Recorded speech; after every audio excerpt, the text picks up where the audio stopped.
Today's episode of The Mom Game is brought to you by our friends at Gateway GMC at LBJ and Jupiter. I know that buying a car can be stressful, but not at Gateway because their slogan is, Gateway's got it.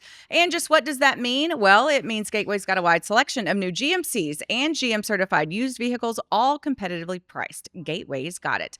In these busy times, you want a car dealer who makes things easy and convenient. Well, guess what? Gateway's got it. When you log on to gatewaygmc.com, look for the Shop, Click, Drive button. This allows you to shop from the comfort of your home, and who doesn't want that? In fact, it's as easy as 1, 2, 3. 1, select your vehicle. 2, create your offer. 3, schedule that delivery. And on top of all this, Gateway GMC offers complimentary car washes for life. So when you want a car dealer who has it all, Gateway's got it. You can find them online at gatewaygmc.com or shop in person at LBJ and Jupiter. GMC, we are professional grade. And welcome inside kind of the Coppola Studios, inside Spark Arlington for episode 273 of The Mom Game. I am Emily Jones. She is Julie Dobbs. We are on remote. This is so exciting. This is so exciting. So exciting. Yes, I absolutely love it here, Emily. And Dude, I've already told them here. we need to come back. I know. You haven't been here. Like monthly or something. It's so cool. So this is the perfect spot for us. It's the perfect spot for a lot of things. It's 33,000 square feet. I'm very familiar with this space because as I look out directly in front of me, this is where I spent about 15 years of my life is at Globe Life Park. Yeah. So these are the old office buildings that are in center field at Globe Life Park. And this is where the Rangers used to house their all of their front office, all that different kind of stuff. Well, once we moved across the street, then businesses came in, took over. And this is a space I had no idea was even here before I was invited to come out. And it's huge. It has spaces like this, big common areas. It's got office suites. It's got gathering spaces, Wi-Fi, everything you could need. When you think of like a workspace, you think of like a bunch of cubicles set up with free Wi-Fi or whatever. Yeah. That's not this. This is like a workspace on steroids. Well, and it's also like a great event space, Yes. So you can come work here. You can have your happy hours here. You could close the laptop, walk over, pour a drink, do it all in one spot. I actually told my husband about it because he's somebody that has to travel a lot and meet with people all around the Metroplex. And so it's kind of in a nice central location for that. Yeah. And I'm just excited to know about it too. And look, they even have our colors on the couch. I know. I for think the they Mom did this Game. just for us. Yes. Yeah, but it's a super cool spot. The views are amazing. And then too, when there's events here, like you have access to this space 24/7. And so like if there's a concert here or something, like you can just come on, oh, I'm working, and then head on out to the patio and take in whatever's There's going on. a hotel across the street. Exactly. So you don't have to drive anywhere. Yeah, or you could just sleep on the couch. I don't think they encourage that, but so a really great space. We're super excited that they're having us here. And then after this, we're going to head over to Texas Live, to Troy's, take in some live music, and just take it. This area is obviously expanding and growing and at a very, very rapid I'm pace. so excited to know about it too, because just from going around with my Uber driver, because I Ubered here because Kelly's going to come meet up for the concert and I don't want to be driving. Yeah. But we went all the way around the Choctaw Stadium and I saw what else was going. Look, there's a Starbucks, there's a Luke Casey, there's a cute little Mexican food restaurant right here. There's a sushi place. Well, and it's like, okay, we're not going to smash this thing to the ground. What can we do with it? And I feel like they're doing a wonderful job building it all up and putting some businesses in here. Yeah, there's 2 hotels now. Did you know that? Like I just figured that out during the All-Star game last year because I had to do something and I went to the wrong hotel, but now there's 2. So I mean, this area is big time, is booming, and this is the vision that they had for it. I think back when AT&T Stadium was built and, that this is what they always kind of envisioned, instead of it just being like, you come here, you go to a baseball game, you go to a football game, you get dumped, and then you immediately leave. Right. And it just now it's sits vacant or idle now the rest it's like of the a time. destination. Yeah, for it's very sure. cool. So yeah, super glad to know about this space. They've got, the decor is awesome. Like just the whole atmosphere is fantastic. So, and our wheels started turning. I know mine did when I first came and visited here about, events that we could do here. Right. Hosting Mom Game get-togethers, all that kind of stuff. Yeah. And it's great for us because you're Fort Worth. I'm Dallas. That's right in the middle. Kind of meet in the middle It here. is right in the But middle. they have everything you need for working too, like Yeah, I Wi-Fi, mean, mailboxes. yes, it is a mailbox. workspace. Yeah. Well, I mean, they take care of all the shit, right? Yes. So now you don't have to worry about revamping a space or all that kind of stuff. They've got suites for, 1, 2 people. They've got suites for, 20 people. Like they can pretty much meet you wherever you are. So it's a great place to do some deals. yes. Oh, so many deals. So many deals. Oh my gosh. It reeks of deals. I am just going to come here to do deals. Okay, good. Yeah, the more the better. Yeah, all the deals. So anyway, we'll be here for the entire show. Super excited to show you kind of some of the fun spots throughout this location that we'll splice in here and there. But yeah, it's a great space. We've got Coppola wine for everyone. Our live studio audience, which is just everyone cheer. Yes, cheers. Hey. Packed to the brim in here. Yeah, we have Coppola wine, which we always have. And then guess what else we have? What's behind that pillow, Emily? Oh, gosh. We have Yo Quiero Grab and Goes. So these are new, perfect for summer. Yo Quiero Grab and Goes. There's a million different flavors. You have to. I don't want to put my wine down. No, you shouldn't. So this is the onion. We got black bean. There's the jalapeno dip that's really good. Yeah, so these are perfect for summer. I don't know about you, but we're like a week into summer and my kids are already like, there's nothing to eat. I'm so hungry. Can we order Chick-fil-A? And nothing to do. I'm so bored. Yeah. Nothing to eat. It's like, oh my gosh, y'all. I'm like, we got a refrigerator full of food and figure your shit out. Well, and then when school starts again, they're perfect to throw in the lunch. So like the little guac grab and goes, and you can put in some carrot sticks, some celery, veggie straws, Cheetos, whatever they want to dip in the guacamole. So it's a one-stop shop. And then throw in some Coppola wine in the lunchbox for the kids. And everything's going to be great. Just for us. So do your kids still ask you like if everything's a mommy drink or like, so if my kids see any cup around my house before they take a sip, they look at me and they're like, Mom, can I have a sip of this or is this a mommy drink? Yeah. Like they're going overboard with it. I'm like, y'all are going to start scaring people. Like I do have waters in my home. My kids just publicly shame me. And they're like, my mom just likes to drink wine. She says she's in a book club, but it's really not a book club. It's just for her to drink wine and play mahjong. And there's really not a book. And I'm like, there is a book, goddammit. There is a fucking book. I'm on page 4. I've been on page 4 for 2 months. It's gonna be fine. They'd be like, "What's the book called?" It's like, stop asking questions. Kill for me, kill for you, and they're like, "That's so sus." And I'm like, "Well, it's a book, and I'm on page 4, and I'm in a book club, and we drink wine while we talk about the book." And So you talked about the first 4 pages. I'm like, just shut up. Right. And leave me alone. When y'all grow up and you have kids, you'll understand how badly you will need a fake book club too to get away from your own children. I told you what our book club's called. It's the remedial book club. Yes. So it's for people who read like 1 book a year. It's for people who've been on page 4 since, March 1st. Yes. And it's the end of May. So how long does it stay a book club before you just like call it what it is? Like I did read 1 book. Like this whole time that you've been in the book club? Do you try to discuss the book or is it just not even, you get together and you're like, this is the name of the title and now let's just move on to other shit. There's too many characters. This is hard to follow. And they were like, yeah, we should just give up. Pick another book. I don't know. It's not, there's not a whole lot of book discussion, but it's a good front though for getting together. It's a great front. We all need to get together as often as possible. Yes. Okay. What else is going on? Well, I was watching TV a little bit last night, and I saw you back on the Rangers broadcast. Okay. There was a line that had me rolling, and I know it did you too, because you were laughing while mic'd up for a long time, and they let you laugh. Like, they kept your audio up. I was like, this is amazing. Dave can give Emily some shit on a live broadcast. Yes. So, little backstory. I'm only doing 20 games this year, which is a big departure for me as far as the number of games that I've done. And so, it's just, it's hard to get in a rhythm, right?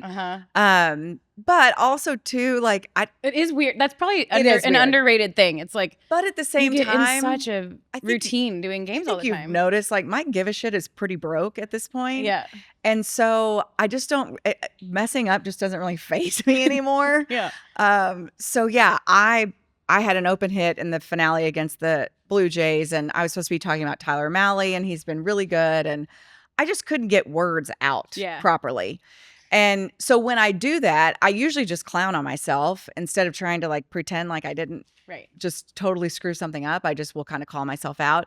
So I did. I called myself out. I tried to get through the rest of my. It wasn't that bad. You stumbled on like one thing. Right. But it I wasn't said, that bad. yeah, whatever. And so I just, basically proclaimed that I couldn't speak properly and then threw it back up to the boys. And then Dave Raymond responded, "Thanks, Emily, for that noise coming out of that hole in your face."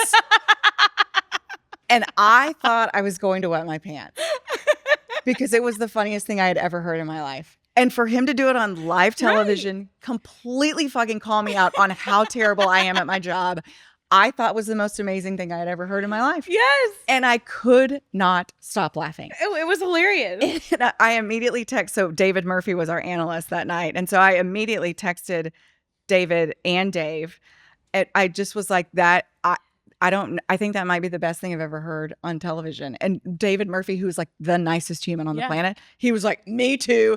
That was amazing." And I was like, "All right, Murph." Like, and I mean, I actually love it. And I know that this broadcast is supposed to be like, isn't it supposed to kind of be more casual? And like the guys are in like polos and not suits. I don't know. But I love that that's kind of the direction. And I know it's just Dave giving you crap. Yeah. But I mean, let's be real. Like baseball has a lot of slow, boring moments. Yes. And the more that you can make people laugh and that you can give each other crap in a broadcast, I think is valuable. Like, I think it's great. And everybody knows you, loves you, has known you for a bajillion years, knows you can broadcast. And so it's just awesome. I love that he did that though. Because I know y'all are like that, like off air. Oh, yeah. But when you hear that on air, it's like, oh, he doesn't give a crap either. No, he does not give two shits about offending me or, but it was hilarious. But I feel like it's a great line. Yeah. Like the noise coming out of the hole in your face. Like, I mean, it's so literal, and I love it. Definitely working. We all have holes in our faces. Yes, multiples. Actually, but only one. How many holes? Quick in your face. Yeah, well, quick. I mean, your ears. No, quick. Yeah, eyes 5. Oh no, 7. 7 holes. But only you should have asked him to specify. which that could have gone to a really dark place. You're right. Yeah, trying to keep my job. What hole are you talking about, Dave? What job I have left? I'm just trying to keep it. It is interesting though. Like I never think about the fact that we have so many holes in our faces. We do. And our bodies. Yep. Yeah. We'll stop counting. You did that. Let's keep it above. You did that. Neck. Not me. Okay. Are you anything else we should catch up on, or should we talk about? I mean, not really. My life's boring. Although, like we talked about, summer is hard. Yeah. Like I feel like kid behavior's off. Like they're so out of sync. They're out of their routine. I had Anna in a little like volleyball camp this week that got canceled. So it's just like cool. So she's doing nothing but like literally rolling around the floor, like whining. I'm like, what are you like? She'll wrap up in a blanket, just like, I'm like, what are you doing? Is she a feral animal? Like, what are we doing? I think she's just so out of her routine. I don't like. I'll ask her a question and she'll just roll up and be like, okay. Well. She's acting how she's feeling on the inside. Yeah. Well, good for her. Let her express it. I think we would all like maybe do that if we could. Oh my God, I would give anything to roll up in a ball right now and just just make real random noises. Yes. See if anyone Doesn't that sound fun? Committed me at any point. Call the authorities. Yeah, because kids just don't care. Like they act how they feel. They say what they think. What a glorious to thing. her, it's kids rolling around in a blanket going, like kids every time I ask her to do anything. Like I was trying to get her to just put on a bathing suit so she could go to the pool today. And it was like the worst thing in the world. Yeah. So it happens early in life and then very late in life, right? So when you're super old, you also roll around in a blanket and go, and you like fart and say shit that really is on your mind that's totally inappropriate. Oh, it's so true. Oh, old people are crazy. Old people are crazy. I can't wait to get old and just say shit. And they'll be like, oh, she's just old. Right. The filter goes away. Yeah. And I've been trying to decide about what age the filter goes away because you see it with like your parents. Yeah. Right? Like I see it like, mid 60s. I think it starts once they hit 70, no filter. Oh, yeah. 80, God bless. Can you imagine me with no filter like when I'm 80? No, you're already 80. God, it's going to be filter-wise. Filter-wise. Yeah. Yeah. Your filter is gone. I'm really looking forward to it. Yeah. So that's what's going on at my house. Okay. Well, sounds amazing. I'll come visit soon. Okay. Let's do a little feed stuff, which really isn't feed stuff because we have a special guest. We have a couple special guests today. I know, and they're all gonna talk about you like Dave Raymond talked about me. That's so right. It's gonna be amazing. That's right. What's on your feed is brought to us by our friends at Audrey Dollins Media and our friends at Rev right across the street. First, Audrey Dollins Media. We've told you about them for a long, long time. They have completely upped our social media game, our marketing game, our branding game. Audrey and her team are amazing. They meet you where you are. They tell you what you need. They not only give you a plan, they execute it. They are absolutely amazing. They do influencer management, brand management, monetization management, collaborations, influencer campaigns, content creation. They can do it all. They can build you a new website just like they did for us. So check out Audrey Dollins Media. Yeah, themomgamepod.com. They're amazing. Audrey and her team really do know what they're doing and can take so much of that stress of trying to grow a business or a brand off of your plate, which is exactly what they've done for us. So give Audrey a shout and ask her what she can do for you. It's audreydollinsmedia.com. That's right. Also, our friends at Rev Entertainment, who have a really fun event coming up soon on June 22nd, which will be here before we know it because time is flying. And you're probably looking for some things to do in the summer so you can get away from those kids that are just going, or maybe not get away from them, but give them something to do in this case with the family field day. It is super fun. I've brought the kids out there before, and it is at Globe Life Field, so you get to run around on the same field that the Texas Rangers play their games on and where Emily moves that hole in her face. The action-packed, family-friendly day will include fun activities for children and adults of all ages. Guests get to go directly on the field to experience the ballpark in a very unique way, and they are selling tickets for this event. You can buy them. And I guess just go to Texas Rangers. What is it? No, it's globelifefield.com There we go. /stadium events. Look at you. globelifefield.com/stadium events. Some of the things that will be going on at this particular event on June 22nd. You could take a picture with the 2023 World Series trophy, which is so super cool. All kinds of yard games and inflatables for kids of all ages. Meet and greets with the Rangers captain. And if you have a little kid, that's like more exciting to them than meeting a player. If they meet a player, they're just like, this is a human. If they meet Rangers captain, the mascot, they freak out. Way cooler. So he'll be there to meet with the kids, take some pics, wiffle ball, home run derby if you have a baseball player. So much fun. Face painting. You can play catch on the field. You can run the bases. It's basically just like a free-for-all to bring your kids out and get to go run around on Globe Life Field with some really fun kid activities. Once again, Sunday, June 22nd. globelifefield.com/events.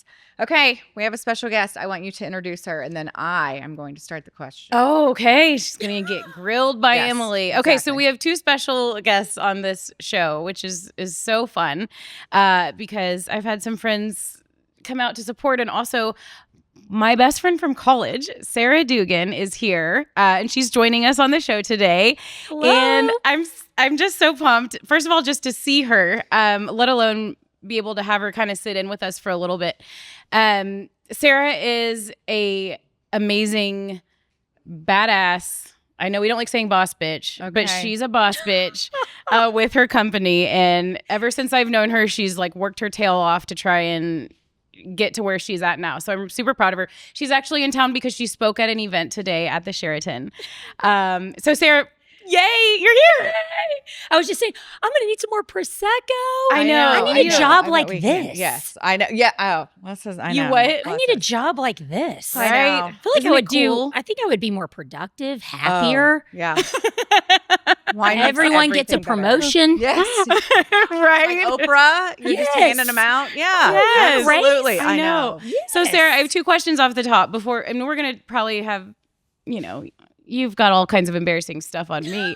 But before we get to that, I want to know your job title now, and then a quick, how you got here. Because there's been so many jobs, and I know it's been hard having kids and climbing the corporate ladder. It is something we talk about every single week on this show. Yeah. Like the balance, the work-life balance, everything. So first of all, just tell us your jobs leading up to this point, where you're at now. And I want to hear a little bit, too, about your speaking engagement today. Yeah. So my current role, I'm a VP of marketing at a company called Frontdoor. So we own American Home Shield is the most noticeable brand, home warranties. not the sexiest thing ever, but it's very useful. Very useful. Everyone needs one. Everyone needs a home warranty. So we own American Home Shield, and then we launched a consumer brand under the Frontdoor umbrella. So Frontdoor is our publicly traded name. So not a lot of people know it, but we did launch Frontdoor a couple years ago. That was the big brand launch that we did, where we brought an app to life that was all about video chat. So you can live chat with an expert, and they will walk you through a problem in your home, and you can either fix it or we can put you through to a pro to come to your home and fix it. And is this like with appliances and appliances, everything? systems, there's handiwork. We've actually, the people, the experts that we have, I think there's over 80 of them now, but they actually started as contractors. So most of us, I think it's like an average of 20 to 25 years of experience. And a lot of them just wanted to get out of the field, but they are experts in the space. Cool. So they act as essentially having an expert in your home, and they walk you through fixes that you have within your house, and can save you, right, a trip fee. Yeah. If you have someone come out, don't someone comes do, out and they're right? like, oh, you should just flip the breaker. It's like, oh, okay, great. Yeah. Here's $200 and thank you for just letting me know I needed Right. to put new batteries in, Right. or whatever it may be. So that's the company I'm at right now. And as Julie said, we lived together in Dallas, went to school together, both journalism majors. Like, what's that degree you have? I bet that's going to do great. My dad was like, what? Why would you want to be a journalism major? And we lived in Dallas, and I've been on the agency side for my entire career until I worked on the dark side, the client side. The dark side. Like, how many jobs in cities? So Dallas to Kansas City to Nashville, Nashville to Memphis. That's right. Yeah. And that's where you are now, is Memphis? I'm in Memphis. That's where I grew up. Okay. So I've got 2 daughters, Okay. 11 and 7. So first grade. Yeah. And going into 6th grade. Okay. So it's super fun. I had 2 FaceTimes. I don't believe that I face. had 2 FaceTimes. Y'all were talking about summer. Yeah. Literally the other day I'm in the office and I get 2 FaceTimes in the course of 30 minutes. Oh my gosh. Don't FaceTime So me Libby's again. FaceTiming you? She's trying to get me to Does she have approve a an phone? app Uh-huh. or something. Oh, yeah. No phone. No Okay. phone yet. But she Everyone gets has a Mark's phone though, right? Everyone has a phone. Oh. And all the moms are like, no, we don't have phones. No, everyone starts has a in phone. 6? It's horrible. Oh my gosh. It's horrible. So needless to say, yes, summer is painful if you're a full-time working parent. Yeah. it's a lot. Spreadsheets and babysitters and Uh-huh. camps and I mean, it's it's hard. it's so Yeah, hard. I know. We've reached the sweet spot where my kids are, about almost 14 and 12. And now it's just like, you know what? You're just going to figure some shit out, Correct. That's what I'm doing with Libby. So it's like it's she like- can stay home. I can't Yeah. trust Sally though. She No, will literally it's be on too her young. iPad Yeah. for the whole day, Yeah. guaranteed. And they almost get possessed where you try and take it Yes. away. Oh yeah. And it's like causes an entire explosion Yeah. where they can't disassociate from the iPad moment. Right. It is horrible. Yeah. But it's a necessary evil. Yeah, it In really many is. Because cases. sometimes you have to. You kind of have to. You do. Yeah. I know. And old people will be like, well, we didn't have that. Exactly. Must be nice. Whatever. Yeah. So nice. Yeah. Okay. So I want to know about Julie in college. Was she a Ugh. rager? Was she a party animal? I have a feeling she was. Come on. I'm gonna get my cues from Julie. I'm gonna get like a face or not a face. bullshit. You know I don't I care. actually She- so Emily and I leave it all out there. Yes. Julie and I immediately like attached to each other because both of us were out of state. Okay. Out of staters. Yeah. So everyone was like, you're in the journalism school, right? Right. Why would you come here? Because And- Mizzou is known for its journalism school. It is known for its Yeah. journalism school. And we both pledged the same sorority. And I also So- was a Chi Omega. Stop. I was. Oh, I love We it. can do the secret handshake. We later, can. If I remember. Something along those lines. And so we met through pledging the same sorority. And then I was put in probably the worst dorm at Mizzou because I didn't know. I didn't know you should choose one. Gardner Hyde. And Gardner I say it like Hyde, that 'cause which that's they've how now she says it. bulldozed as they should Yeah. because it was horrible. And I would just spend the night in Julie's dorm all the time. I remember just like rolling over and like throwing my contacts in the trash can and eating at Dobbs, which was the name of our cafeteria. It's called Dog. Yeah. Well, and there's another layer. So everyone called the cafeteria Dirty Dobbs. Yeah. So then guess what my nickname became? Yeah. Okay, but was there truth That's to right. the Dirty Dobbs nickname? You know what I'll say? She loves to have a good time, and so do I. Okay. So it just is, the perfect storm of the two Southern girls just taking over Mizzou. Yeah. I think we turned out okay so far. Yeah. Listen, I haven't gotten totally crazy yet. Yeah. if there's ever a time to have a good time, it's definitely in college. Oh. And then we brought it to Dallas. Yeah. And then we didn't have cell phones then. Like, Thank God. Great Sometimes I look back and I'm like, that, you remember you'd like take a picture and you go, and it would just be like grainy, black and white. You're not even sure who's in it. Yes. And I'm not even sure Off the where flip those went. phone. Yes, on the flip phone. I think it was like a new launched feature. when we were in college. Yeah. Like that's how Well, y'all are way younger than me. I'm 7, 8 years I older than know. Shut up. No, I'm just saying. We like have to so say significantly. No. I'm Every just saying. time she loves to point it out how much older I am. I Hey, didn't mean it like that. Julie's about to hit the new decade with know, us. like almost like, oh, No, I'm I was so saying sorry. I know because it's crazy to think that Facebook launched Such a bitch. when did. we were in college. It Because did. I was explaining this to my kids the other day. I'm Oh, like, we didn't Facebook, social media, like cell phones, No. pagers. Thank God. None of it You existed. couldn't even text normally. Their It was brain, like, 1, 2, 3 to get a Oh, T. remember that? 1, 2, 3 to get an A. Yes. Like, or an A was Yeah. one, but yes. yeah. I remember like creating albums on Facebook and like Yes. tagging our Yeah. friends. It was Yeah. such a big deal. I have old Facebook messages like to people in other dorms. They're like, "Do you want to go out tonight? Like, what Where you did have what so- bar do yeah, you want to exactly. go to? Like, because we Exactly. couldn't communicate. Yeah. It's crazy. The only form of social media back then was like message boards, which those were fucking brutal. Like message boards just crushed me because I was in sports and like the Lubbock, Texas, like the buckle of the Bible Belt, like the most Bible Belt you could get. And there's a 22-year-old chick on the TV delivering your sports. Like they were like, what in the actual fuck That's are you like doing? what message boards were created for. Yes. I mean, they would just crush me. But yeah, I mean, it is what it is. So, but also too, I'm so glad for the lack of cell phones and technology at that time because I too Oh, yeah. You could chose live to your life. have a good time in college. Yeah. Very and good aren't time. you glad we all did? Like, I feel I bad for look the back people and that I'm like, I have wouldn't kids do and they're anything like, different. I I wish don't I would have let loose when I could because No. you can't anymore. I don't regret one thing. And then don't I regret- continued it into Dallas. I don't. Same. It actually may have been worse. Same. Same. Maybe not worse, but it's Oh, similar. on par. On par. On par. On par for sure. Yeah. It was like I got a real job and I didn't do anything different. I'm not Yeah, sure what happened. I exactly. didn't grow up. Exactly. We just Yeah. took advantage of I know. We did. what the world presented We got us. to room and be roommates in Dallas too. That's right.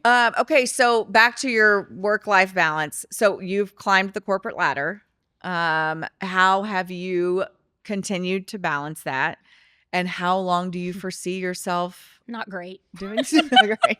Are any of us doing it great? You know, I had a boss when I lived in Kansas City Yeah. who I still adore. And I remember she one day, because I was like, balance. It was like, we're going to strike the Oh my balance. God, there's no such thing. and there's no such thing. No. And she one day was like, Sarah, so stop trying to live up to some sort of expectation of balance that no one actually can achieve because you're just going to disappoint your coworkers and your kids and your family and your friends because you're never good enough because you're not actually doing great at any of them. Yep. So if you're going to deposit, she was like withdrawals and deposits. And I tell my team this all the time, new moms and stuff. I'm like, stop, don't be so hard on like, oh my gosh, but I worked late. It's like, okay, well then deposit more into your family, maybe take a Friday off a little early. Yeah. And we probably don't the need to best live in the boss. culture of like 8 to Seriously. 5 because it's not real because we work around the clock, right? If you need something or we got to go to Yeah. production, like if I'm on shoot, then I'm going to be gone for 7 days and we're going to work 12-hour days more than likely.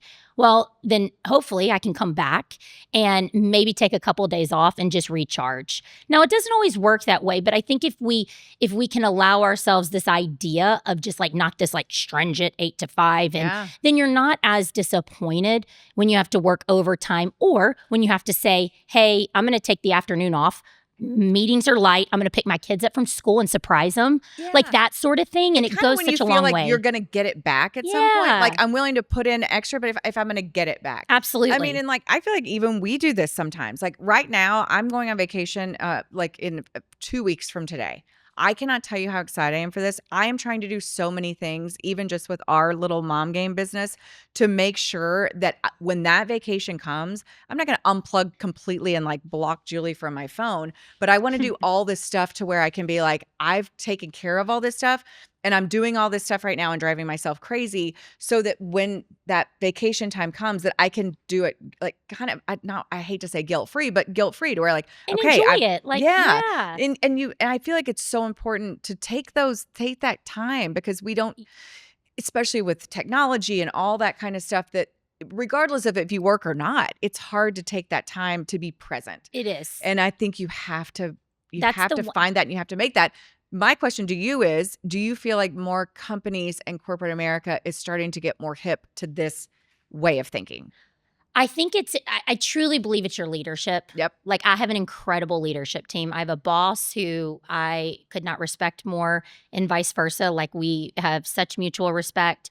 Our CEO, I respect him so much. I believe in their vision. Like I think that a lot of it comes down to the people you surround yourself with.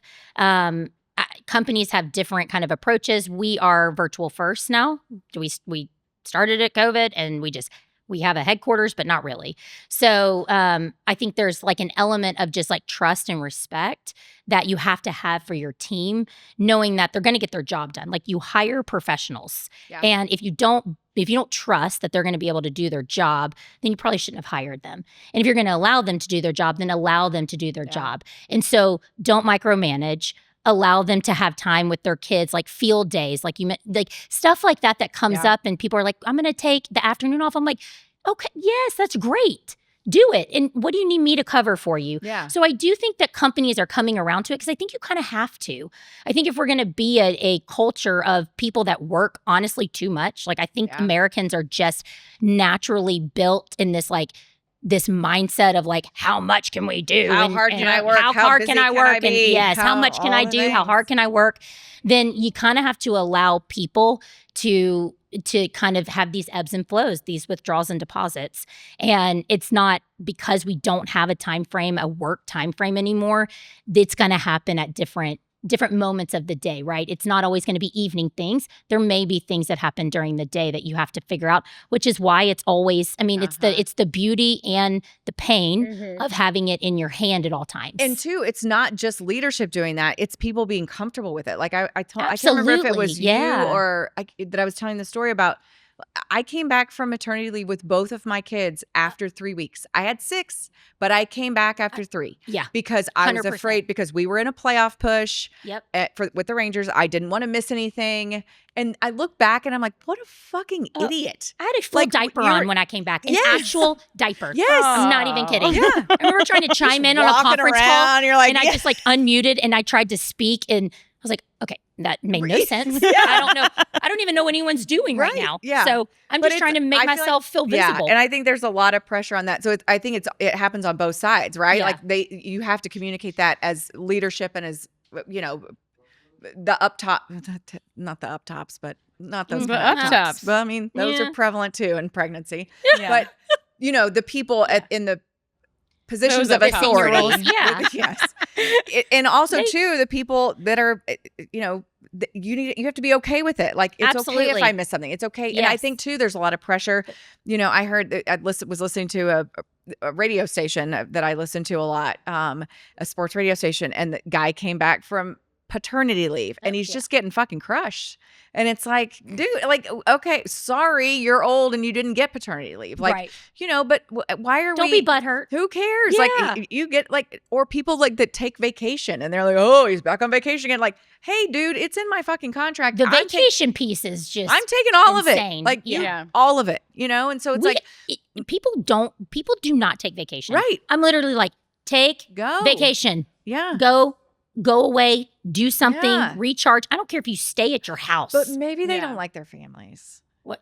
Well, I don't necessarily want to go on vacation with my family. I'm trying to get a girls' trip planned. I know. Yes, exactly. Can we talk about the girls' trips that just live on a text thread and never get off? I know. Well, anyway, I mean, I don't want to devolve too much into that. But painful. It's on both sides. It's from, corporate America side, but it's also on, those of us in the working population that are that have to be okay with it, especially moms, I feel like, that are trying to climb and advance in their career and all that kind of stuff because it's a different whether it's a stereotype or not. The reality is it's different. It 100%. And I never pull that card, but it is different. And I was raised by a man, so I feel like I have a little bit more leeway to say that because I was literally raised by a man. Me and my sister both were, and so I it's not that I don't think men aren't capable of parenting, and it's just different. We're thinking about the things like I travel and my husband travels, so.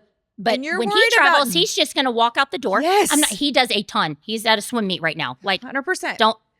But he's not. You're I'm worrying like, okay, about dinner right now, probably. Like who's picking so and so up, and where are they going, and where are they getting dropped off, and like the list that you're just like writing on the counter, and hope that someone sees it. Right. We all have the list. It's like 2 pages long. I'm like, okay. And what I'm working on in my home is instead of like verbally exploding, just go write a list. Yeah. Just go write a list. And then like you can casually be like, hey, honey, did you see that list? Yeah. And being okay when you walk in if things are like totally fucked up, like they didn't make it to the thing or they didn't wear the thing. Scooch it closer to their, like put it on their pillow. Like, where do I need to put the list? Yeah. So you see the list. It's at the liquor cabinet. I made a list. The perfect place Put it on top of the wine bottle. Yes. Yes. Yes. And then when you want to hide Christmas presents in the potato chips, my husband would find the list. Yeah, and I always say like if you want to hide things like Christmas presents, just put them in the laundry room because they won't ever go in there. No one's looking there except me. Yes, exactly. Okay. But you're here. We're so excited. She gets a little vacation. This is such a treat, by the way. Yeah, so she's going to come to Texas Live and I texted Julie. I said, oddly enough, I'm going to be in Dallas for this event. Are you around? I'm going to come see you. She's like, no way. That's the night of this special event we're doing. I was like, yeah. I know. Well, we're so excited you joined us. Thanks thank you guys for having me. And I'm always like, let me just shout out how proud I am of Julie. Like, she is awesome. I've told her so many times she's just one of my dearest, dearest, dearest friends. And loved meeting you, Emily. I hear so much about you. And I love the yin to the yang because you kind of remind me of myself. And Julie and I were roommates, and it's like, Julie, what's happening? Did your closet explode? It's okay. Don't worry about it. We're very yingy and yangy. Yeah. Like so I love it. I see you. But I don't know why I always gravitate to people like y'all. You know, hey, like, same. We did. Like we lived together, and like Sarah was so. I mean, that little box of a room that like. Every place we'd move, it'd be like the same exact room with the same exact setup, with the mattress, with the comforter, with the notepad, with the light on your desk. Like it was all the same. It was so tidy. Like drunk Julie's just gonna come fuck up my room and just laugh as she's doing it. Seriously, I'd always come mess up your stuff. You did. Yes. Did she on purpose or just by accident? No, drunk Julie on purpose and maybe sober Julie on accident. Let me see how fun this is going to be. It's good to know some things never change. But we survived it. Like we were total roomies and had to deal with all the like annoyance, whatever that was, like because we were so different. Yeah. But I don't know. It was just awesome. Love it. Because she has the best heart. And so, trust me. It doesn't matter. I don't care what your closet looks like. I know. If you got a heart of gold. I got sucked in by that fucking heart too. Right? God, 5 years later, these type A personalities can't say no. Like still doing this these are the most backhanded compliments I've ever heard, and that's okay. It's the best. That's okay. Really, I can handle it. We love. I like love the her. Julie. I love her so much. If anyone ever starts with like, "You're the nicest person I've ever met," like you just take that and put it in your back pocket. Genuine, no one and will kind. ever say that about me. I love it. Let's just roast Julie. Wait, y'all are amazing. No, right fast. I'll roast myself right fast. Okay. So we were at the Colonial. We were at the golf tournament. I was in the bathroom, and this girl comes up, and we had played tennis together, and I think she had had a couple cocktails, and my best friend who you've met, Lisa, was in the bathroom too. And this girl, we were in line for the bathroom, and she was just like, she's from Jersey, so I don't even get my Jersey. I like it. Bring right. it. No, it's not. You are the nicest person ever. You are so nice. You've always been so nice to me. And I was like, are you serious? She was like, you are the nicest person I've ever met. And I was like, is anyone hearing this? And Lisa goes, oh my God. And I was like, thank you so much. And I was like, did you hear her? And she was like, yes. Surround yourself with. So anyway, she goes, she's from Jersey. She's got a really low bar. Oh, right. Yeah. She's used to some shit. So Lisa goes out, tells my husband, there's a girl in the bathroom saying Emily is the nicest person that she's ever met. And Mike goes, I mean, she's kind, but I wouldn't say she's nice. And I was like, this is the man I married to. And I was like, okay, well, you know what? I'll take it. I like Do you want that. to come have drinks with us? I don't know who you are, but I love you so much. Right. So funny. Come pump my tires a little bit She more. was seriously. I think that's cool. Like kind and nice are different. way different. Yeah. I know. I'm not nice. I am not nice at all. But you're kind. I feel like I am very kind. Yes. Very kind. And if you have to pick I will one, fight you if you don't think I'm kind. if you have to pick one, I think picking kind So is I'm kind, but I'm is a bitch. better. Kind feels genuine. Nice Yeah. feels like it could be. I'm a kind bitch. Is the way I like to describe myself. That's great. Yeah, I'm a kind A bitch. kind okay, bitch. well, Sarah, thank you so much. Thank This you, was guys. awesome. Love Thanks. you. Cheers. Thank you for joining us. Keep crushing it. So fun. boss, So fun. You boss bitch. She is a boss bitch. Okay, let's do a little TMG news desk brought to us by One Day Doors. And this is our other guest here. Yeah, our other Okay, guest is okay. here. She can Get come in sit. position. Time for the TMG News Desk, brought to us by our friends at One Day Doors and Closets. They recently came out to my house, replaced a bunch of our doors, and it made a world of difference. Not only do they look beautiful, but now I can't hear the things going on outside of the door. So if I'm working, I don't hear all the stuff going on in the rest of my house. It's lovely. They do it all in one day. They can replace those interior doors without any messy construction in your house. They use 3D measuring technology to make a digital blueprint of your existing frames. They have a cool little like Men in Black boop, boop, boop, boop, boop type thing. And they take a blueprint of your doors and then they switch them out. They can do it all in one day. They're factory painted with an advanced coating paint and installed in just one day, fully finished. They save customers 30 to 50% compared to big box stores or handymen. We do have a promo where you can buy one, get one free. If you're buying one door, you're probably going to need more. onedaytexas.com/promo30, onedaytexas.com/promo30, or give them a call 940-969-4790. Tell them that you heard about them on the Mom Game. They say here it is kind of like getting some new art for your home, and it's actually really true because the doors look wonderful. They look beautiful, and it is a little upgrade that you oftentimes don't think about. onedaytexas.com/promo30. Quick tease for something coming up a little bit later in this show, because the month of May was Mental Health Awareness Month. I had a really awesome conversation with Dr. Milobsky. He has been on our show before. He's a longtime pediatrician of over 20 years who deals mostly in the field of and works mostly in the field of mental health with kids.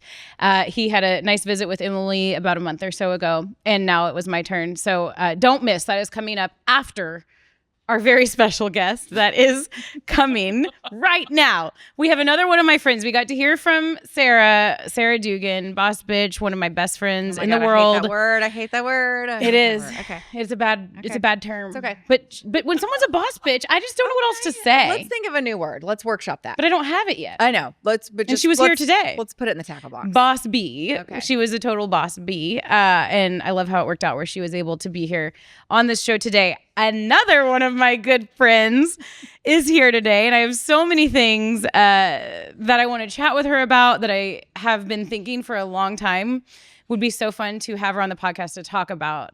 This is Carolyn Williams, otherwise known as Coach to a bunch of our kids. So True. Carolyn has a first grade girl with me. She also has a going into fourth grade boy with me, and then a going into sixth grade boy. Sixth grade. So- That's out Oh of my league. gosh. So Three. three. How's that going? Not great. Okay. I don't know how. Yeah. I I mean, figured. Like, show I don't me know the how mom it that's like, happened. Yeah. perfect. Yeah. Right. Like, Yes. it's gone downhill quickly. Yeah, it happens. But it's fine. It It's fine. happens. We're fine. Yeah. So not only is she just, working, she also, which I didn't even think about, but like she has an amazing jewelry line too. Okay. So I want to pump all of it. She's a working mom with three precious kids, and then she takes on coaching our kids as well, which. I know you coach Hattie's softball team, so you have a mutual respect for people. Yeah, that and do I this. coached Henry's basketball team. Same. When this was very early on. It was very early, and there was me and another mom that like really no one wanted to do it, and we were like, okay, you want to try? And so we did. It was like kindergarten or first grade, but that's as far as we made it. And then I did shift to softball, and I've coached Hattie's softball team, my daughter's awesome. softball team for few years. So it's a lot of fun. It is. And How so old is she? In it, she Where are you is now? almost 12. Okay, yeah. Yeah. Great. So No, that's she's like played like 5 years now. She's got one more year left. And so it'll be our swan song as mother and daughter coaching and playing Aw. dominance. Good No, I'm Lord. just You're going to kidding. accidentally cry. I might. I think you will. I cry at like you don't. weird It's one of those shit. things you don't realize, but Yeah. like it's gonna be your last game coaching her, and you're gonna cry. I cry at really, really It's weird the shit. hormones or lack of hormones Yeah. or whatever we have going on in our bodies Okay, right now. Whatever it is. right Whatever it Can is. someone tell me? Yeah. So before we get too deep into you, I do have some. This Excuse is the news desk. That's what she said. This is breaking. Yes. That's what he said. Thank you. Not she, he. Sorry. Could be either. Thank you for We're that. at a We downhill. love everybody here And- on the and I'm mom out. game. So it is the news desk, and I do have some breaking news. Oh, okay. So I feel like on this show, I have said club volleyball is stupid, Mhm. and we will never play it. That's right. And I'm here to tell you that parenting is simply a series of Uh-oh. doing things you said you were never going to do. That's right. So Hattie now wants to play club volleyball. Okay. And you're I- gonna do it. I have fought this tooth and nail. I cannot even tell you. I've heard horror stories from my friends about club volleyball. She is so adamant. She whipped my husband, Mike, into submission, into taking her to this like clinic / evaluation / tryout last night. And now she is gung ho. And this is the only reason I'm considering it. She will not be with any friends, which Okay. her entire sports existence has been surrounded by friends. It's Right, all friend totally. teams. Right. I feel like with boys, it kind of you get away from that a lot earlier than with girls. Okay. And so I'm like, okay, she's taking this seriously because there's no friends. She's she's gonna be playing up. So she'll be playing against, she's about to be in 6th grade. She's gonna be playing with 7th and 8th graders and against 7th and 8th graders. So I'm trying to we're not there yet, but she totally wants in. And so my girlfriend Lisa, who I talk about a lot, I broke the news to the girls' text string, and she's like, "Oh, I'm just looking for the text that said you were never gonna let Can your I kid scroll back up? how do you play club volleyball?" And I was like, "Well, it's right." I love that it was a text and you knew the voice she was speaking Uh-huh. to you in. And then I was Just a like, text. and I was like, "Oh, well, it's right under the text where you said you were never going to send your kids to private school, and who did that?" So shut the fuck up. So yes, but basically, Oh, I love parenting is it's just a series of shit. We're doing shit we said we were never gonna. I'm never gonna let my kid be on the iPad all the time. Now I'm like, get the shit in your face and leave me alone. Like that's all parenting is. It's like I'm never in your face. Yes. I'm never gonna do Please. this, and then like we're just doing it. Yeah. Like right. The whole time. So I think I'm doing this to kind of get out in front of this. So You are. if Hattie ends up playing club volleyball, I'm falling on the sword right now. Right. I'm just telling you. I know I'm a hypocrite. We all don't the care. things. I don't care. I know. How did the tryout go? So it went great. Is she gonna make it? Julie. Well, that's a loaded question. It is. Well, no. God. But this is the problem I have with this club shit. So they make you feel all special, like you're some chosen For sure. one. They're doing this to everybody. Yeah. And I'm like, They want your money. no, Right. 100% they want my money. Like they want our money. And and We I want to get watch it. you again tomorrow. Please Right. come back. yeah, Oh, we've got no. another team. Oh, it's like, you should absolutely be playing with the third. Yeah. You're so good. And I'm like, oh my God, here we go. Oh, yeah. But then I'm like, I like it when people tell me I'm good at stuff. Like, Can confirm. how can I blame her? She's only 11. Shit. I'm 47. I'm still falling for this Bring shit. it. Bring it. So, yeah. So I just wanted to put that out there in the universe for everyone to No know. judgment. That my If child's probably going to be playing. and I think what it comes and I'm down probably to going to be taking pictures of her food the night before a tournament to be like, look how healthy we're eating with an image I've Googled and been like, healthy dinner. Images. healthy dinner for club volleyball players. Yes, like, I don't know. Yeah, So try to mimic it. anyway, here we go. Here we are. So anyway, so I I think wanted what to it get that comes off down my to chest. is like we can have all of the thoughts and feelings in the world, but if our kid is like, I really want to I know. fill in the blank, Right. you try to help them get to that point. And I think the things that are different with me with her is that there are no friends involved. They're just not, and she's so socially driven that I'm just like, if she's really, she must really want to do this, Right. So I can't be an asshole parent and dig my heels in yeah, and be let like, it see what happens. Let it like work itself out. so yeah, so Yeah. We'll see. Okay, now I want to talk coaching. I love all of this. I want you. Actually, I just want you to talk coaching at this point well. because I understand you have some really good stories. Yes. Okay, so this all kind of evolved because we go to lunch or whatever, and she'll just start telling stories, and we're all dying laughing to the point where everyone around us is like giving us evil looks, like, shut up, we're trying to enjoy our lunch. Maybe y'all need iPads in your faces. Maybe we Calm us do. down. Yes. So first of all, I guess tell us which ones you coach, which teams you coach, and like how long, that kind of thing, and just experience with youth sports in general, because you have a lot of it. Yeah, I got a lot of it. But I think the primary things that are happening now are our second grade. We're headed into second. Yep. Is this the Swoosties? Swoosties, which y'all come up with the best names. I will say No, that. you like did a thing on the radio to get I did. the I asked name, on the right? freak. I like asked Kavanaugh and Kevin because Okay. we needed content to kill 4 Yeah, but hours that's a great name. every morning. So I'm like, Basketball team. let's name my daughter's basketball team. And they're all obsessed with Taylor Swift. So Yeah. Swifties, Perfect. Isn't that great? swoosties. Oh, it's amazing. So the swoosties, I co-coach with another friend of ours, and they're like herding drunk cats. Like Yes.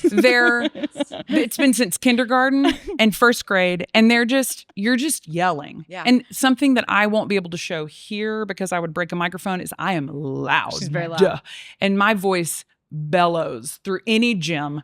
And I, for the first time, have felt like a normal voice person when I'm coaching in a basketball gym Okay. because no one can hear me. Yeah. Though I'm like, oh, is this what y'all's life is like? This is This is like talking normal. horrific Yeah. because everybody can hear me all the time. And so these kids are just running around and I'm screaming at the top of my Yeah. lungs and they're just like, "Doo-doo-doo-doo-doo-doo." Oh yeah. So first grade or now second grade basketball, we'll do that in the winter.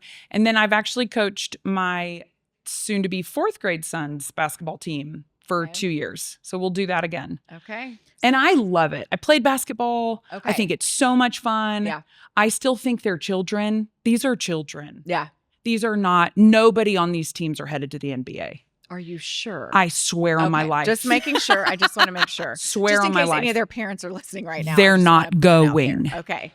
Okay. It's They're not not. happening. Neither are their opponents. Neither are the Yes. teams they're playing against. Right. Yeah. Okay. So I do have this fear of being misunderstood. It's like deep in me, Okay. but we're about to blow all that shit up by us talking right here. Okay, So let's I'm going to go. be misunderstood. Let's go. Let's go. Let's do it. Okay, so I told you coming into this to title your stories, like to give like a one word like catchphrase or whatever, Okay. and then Emily and I can kind of pick You pick. which stories we want to hear. Okay.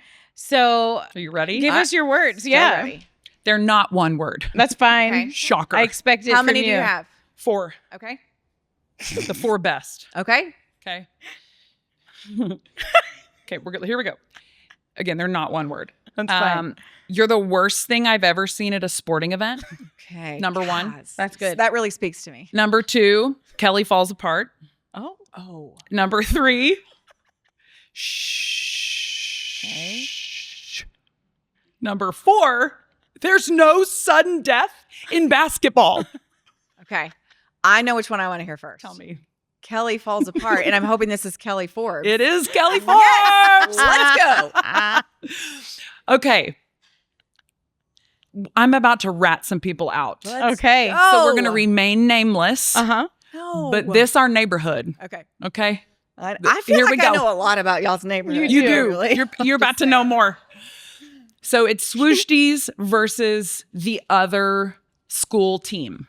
So it's all friends. Okay. That's the most important thing. And this So is all White Rock. all Elementary. White Rock, WRE. WRE. Everybody has matching bows and Oh. matching socks and matching Yep, shorts yep. and monogrammed and all the things. Oh, I just hit the mic. He's It's gonna okay. yell at It's okay. me. It will And survive. then Anna comes in with her cut bangs and shit going Anna everywhere. cut her own bangs. Yeah.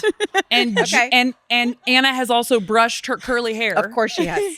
That you don't do. I have curly hair. Yeah. We're it's- just gonna and it's there. But she God wants love gotta her. smooth diffuse hair that so shit. bad. I know. She hates her hair. I know, I'll but let her train her. talk to me. I got it. got I it. know. Okay. Okay.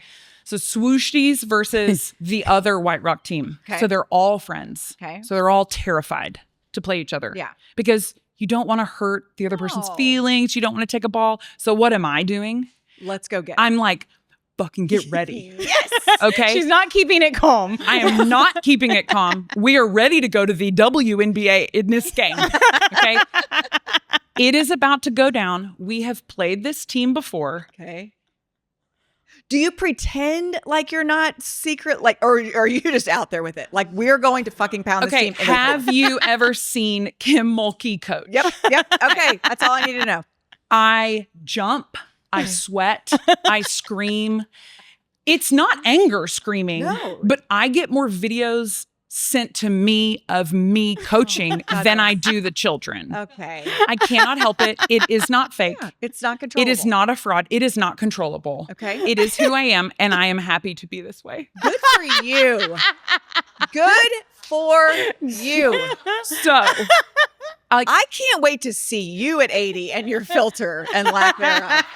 This is going to be we should hang out. we should hang out. We should. But I think who could piss so you're many people really off. going to want to hang out with my husband when he's 80 because he's already an asshole. Okay. And at 80, he's here. Hey now. He's laughing. And at 80, it's going to go downhill. Okay. Okay. So, basketball, swooshies versus, I don't even remember the other team's name. Okay. They're all on the court. They're all friends. And I have been like, if you get a ball on the court, you grab it and you pull. You do not, Tilly Kate, her mom's here, go, oh, here you go. This is to my we friend. don't I'm get- like, we're you not hang sharing. on tight, We're not sharing. Anna. And so it is real. And I really am like that. Like, I'm like, you do not let the ball go. You pull it. And they're like, okay. But these are my best friends. I'm like, no, they're not. Not for the next hour. Yeah. This is your enemy. So, but at the same time, so I can be stupid and then here, they're 6 and 7. Sure. So it's like, let's go have fun. I'm going to scream and sweat and support you for your whole entire life. Like, that's all we're here for. Sure. Until Okay. the other coach gets involved. And I am loud, as we've already mentioned, and my voice just echoes through these gyms. Okay. Kelly Forbes is scorekeeper at this game. Kelly knows all the behind the scenes of stuff, of fun and whatever weirdness. So we start this game and I am 53,000 times louder than this other coach, this man. And I am unaware that as he yells, I yell louder. Kelly is the first one to have figured this out because I turn and look at Kelly and Kelly's head is face first. He's keeping score, by the way. Right. His head is face first into the table. He is collapsed. He's not breathing.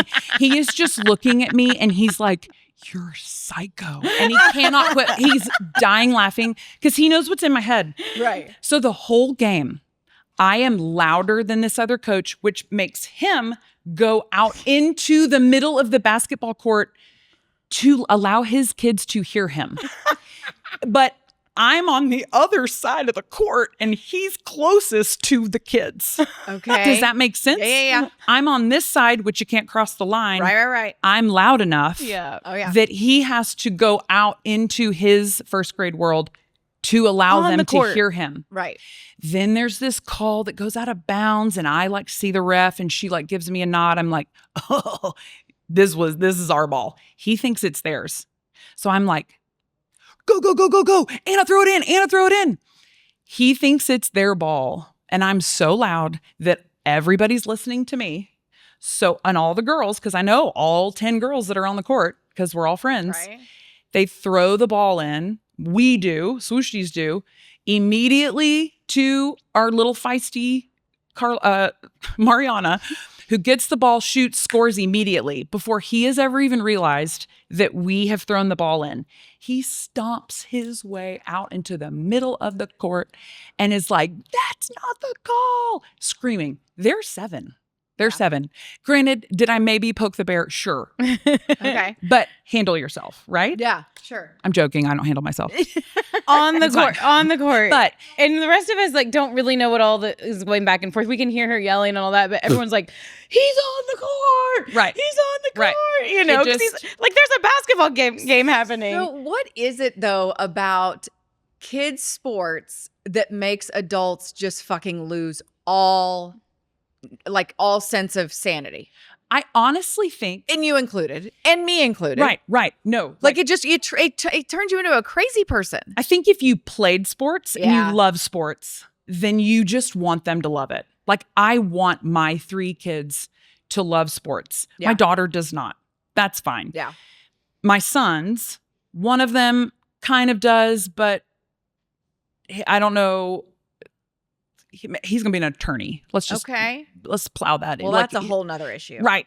Big issue, but kidding. I'm not totally landing kidding. in like The love attorneys. Love them. attorneys, all of Everybody them. needs an attorney. But I want them to love it. I want kids to fall in love with something. Well, and I'm glad you said that because I feel the same way. I feel like that's a healthy approach to it. I feel like too many parents want their kids to be good. You're right. And they want them to be the best. And they want them to get all the accolades. And they want them, I feel like there's a lack of wanting kids to love it.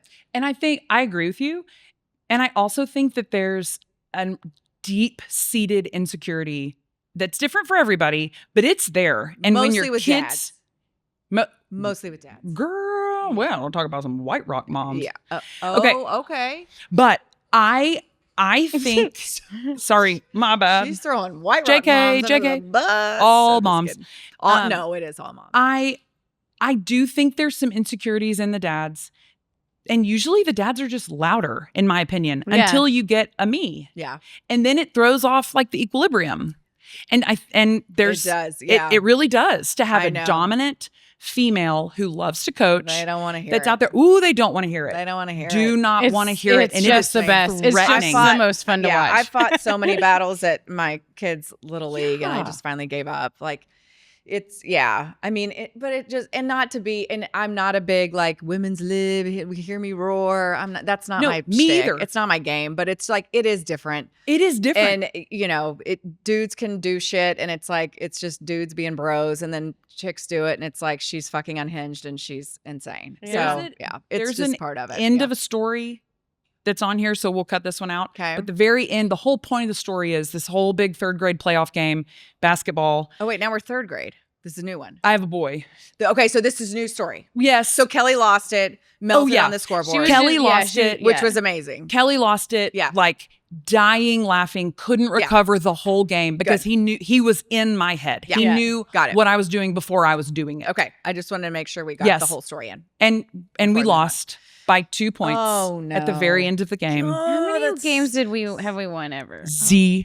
No, the Schwoosies Thank haven't you won for any asking game. that and Zero selling ever? out the coach. AC? 0 ever? 0, never. That's really? We haven't even won one? Nope. I thought we won one last No, season. thank you for keeping asking. I've given you the answer. But we're teaching Okay, them so what about that other what it story you were means to talking about? love I'm just to play. kidding. Yeah. God bless. Not love to win, love to play. Love to play. Okay, so just to this tiny story, I won't do the whole story, but the end of it is what you were just talking about. Of So like, what's the title of this one? this one is there's no sudden death in There's basketball. no sudden death in basketball. Okay. This one is, and the point of even why I brought it up is because of what you just said about the difference between what a woman can do in the middle of a sports world. And I am not like, hear me roar. Yeah. But for the very first time, I think I felt that moment where you're like, oh, I'm going to be seen as a raging bitch if I step up here. For sure. And I was coaching my son's basketball team, 3rd grade. They did so well this year, they grew so much. It was so fun. They're in a playoff game and we get all the way through. Now, let me say, the day before we'd scored 26 points. In this playoff game, it was 4-4. At the end of the Barn game, burner. game score was 4-4. So we go into an overtime. The ref walks up to us and says, okay, it's He just did a tie. not say it was sudden death Hold on. in basketball. Hold on. No, sir. He walked up and said, okay, it's a tie. We'll just keep going. And this was playoffs. And I said, No. hold on. No, it's playoffs. Like the team who wins plays at 6:00 tonight or You whatever. have to advance. And he goes, so do we do overtime? And I was like, yes. That's what it's called. We sure do. And so he was like, oh, okay. He said, I don't know the overtime rules. Let's do, literally just like this. Let's do 3 minutes first 2 minutes, clock just runs for everything. Last minute, we'll stop it for free throws.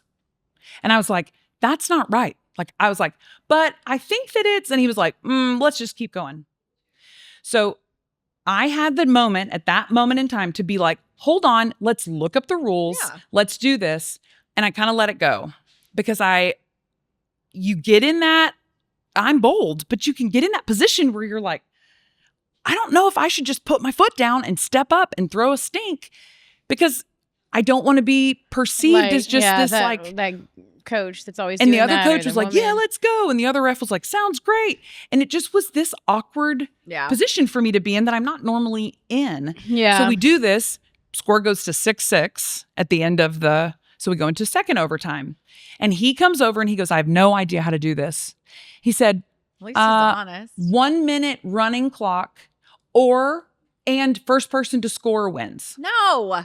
I go, there's no sudden death in basketball. And Amen. I yell this out of the top of my lungs. And he's like, nah, that's how we're going to do it. He just wanted to get out of there. Yeah. And it was, again, that moment where I should have put my foot down. Like, I apologized to the team afterwards, but it was this weird position that if a guy had been like, yo, look up the rules. Yeah. They would have been like, oh, okay, respect him. And I would have been like, look up the rules. Yeah. And they're like, she's a bitch. Yeah. And so it's this weird. Anyway, I know. that was the point to. I completely. It is weird. Totally hear you. And we come across the issue a lot, I think, where the parents and the kids are like super into it, and the refs are just like making They can $7 an hour, $10 and like they just don't care. Not and so it doesn't level they're out. not invested. No. And parents need to realize that. Agreed. Like, Yeah. these officials are not invested. No. And when we get a good one, I mean, because Henry, my son's been playing travel ball for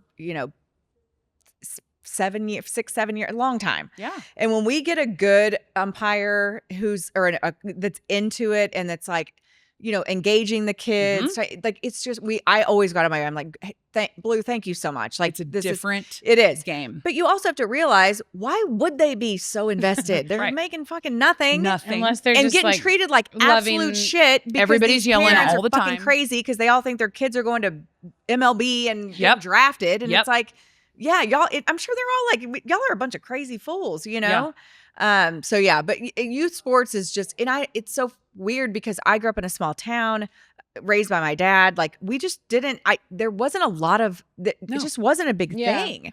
And now it's just such a big thing. Oh my gosh. My entire life revolves around my children's sports schedule. Yep. Also, another thing I said I wouldn't do as a parent. I remember when my sister would be like, oh, we won't be able to come for this because Jordan has a volleyball tournament. I'm like, that's so dumb. I can't believe you're letting your kids run your life with their sports schedules.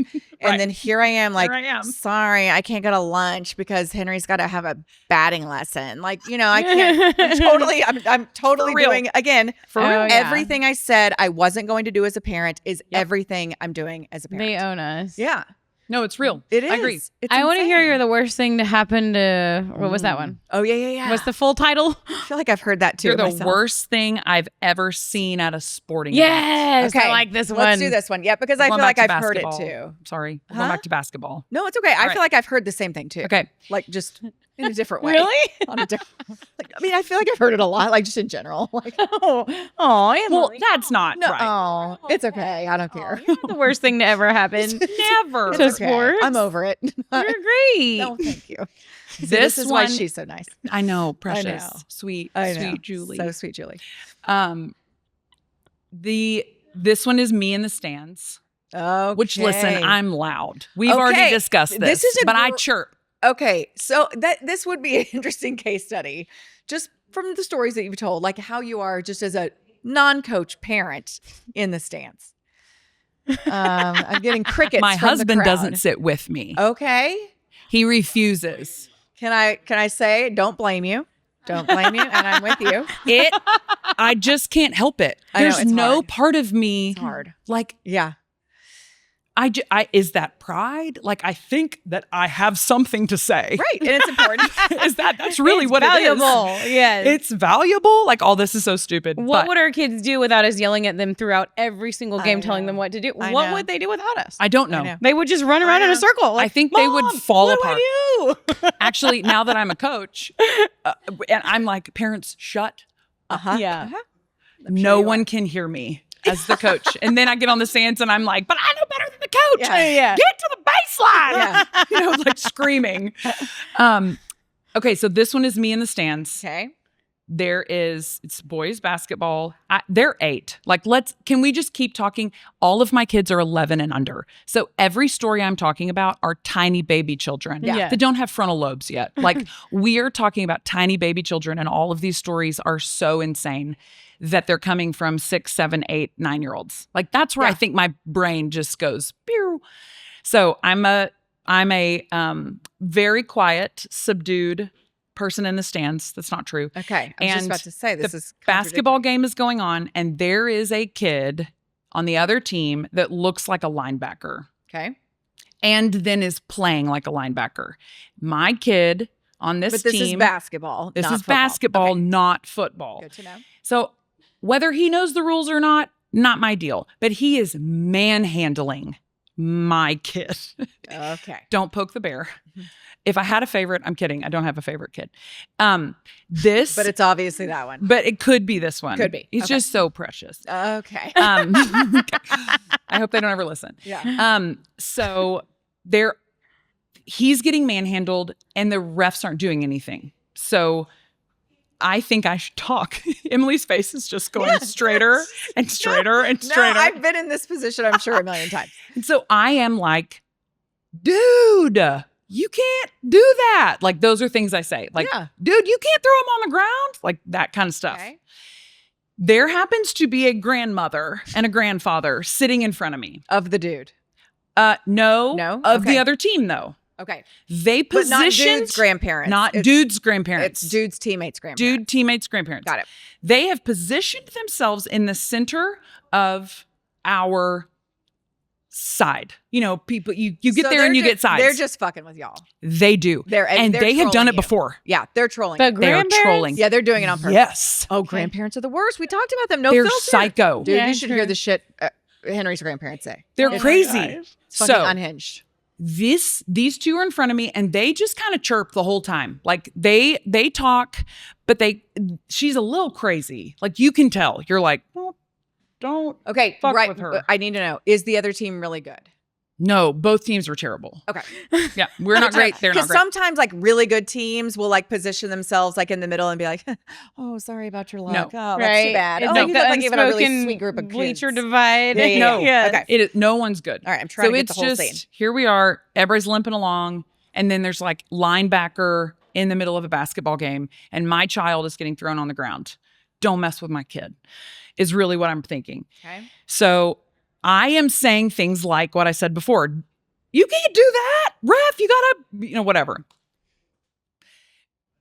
It gets worse and worse, and nothing is ever done. Like, he's not had any fouls called. And it, like, my kid got up crying. Like, it's not just like, Yeah. oh, look at my baby. was Like, hurt. he was getting up crying.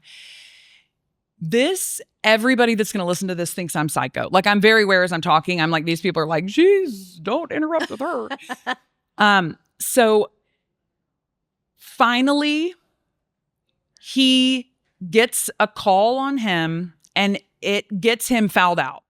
Like, this has gone on. This is like in the last 3 minutes of the game. And I'm like, finally, thank you. Like, okay, Julie, okay. Not just feel. I'm like, why am I going to finish my story? So he gets fouled out. And I'm like, thank you. Like, this should have happened 10 minutes ago. Okay. Grandma turns around. Have you ever seen one of those older ladies that grits her teeth? Oh, I do it. And I'm Talks to you like this. So she turned around and I was like, is this my grandma? She turned around and she grits her teeth at me and she's like, you don't have any idea who that kid is. So she begins to tell me his life story. And I'm like, she's crazy. So I never look at her. Like I just look But she's over just telling her. you his life story. Like telling me all the negative things about his life and why I shouldn't be saying the things that I'm saying. As if you were supposed to know that. Like I was supposed to know that. Right. And then, but I'm like, You're that's like, I'm me. I don't care what he's been through. This is who I am. right. Like that doesn't have anything to do with the fact that he's not playing basketball correctly and no one is calling it on him. He's not learning how to play and my kid's getting hurt in the middle of it. I don't say any of that to her. So I just keep my eyes over the top of her and she just chirps, chirps, chirps. I have my like 10-year-old son sitting next to me who's like, what in the world? And I'm like, shh, don't talk to her. And so she keeps barking at me. And then she turns back around and she says things like, how dare you? You are horrible. This is where the line, you're the worst thing I've ever seen in basketball comes out. You're the worst thing I've ever seen at a sporting event comes out. So I just stay silent the whole time.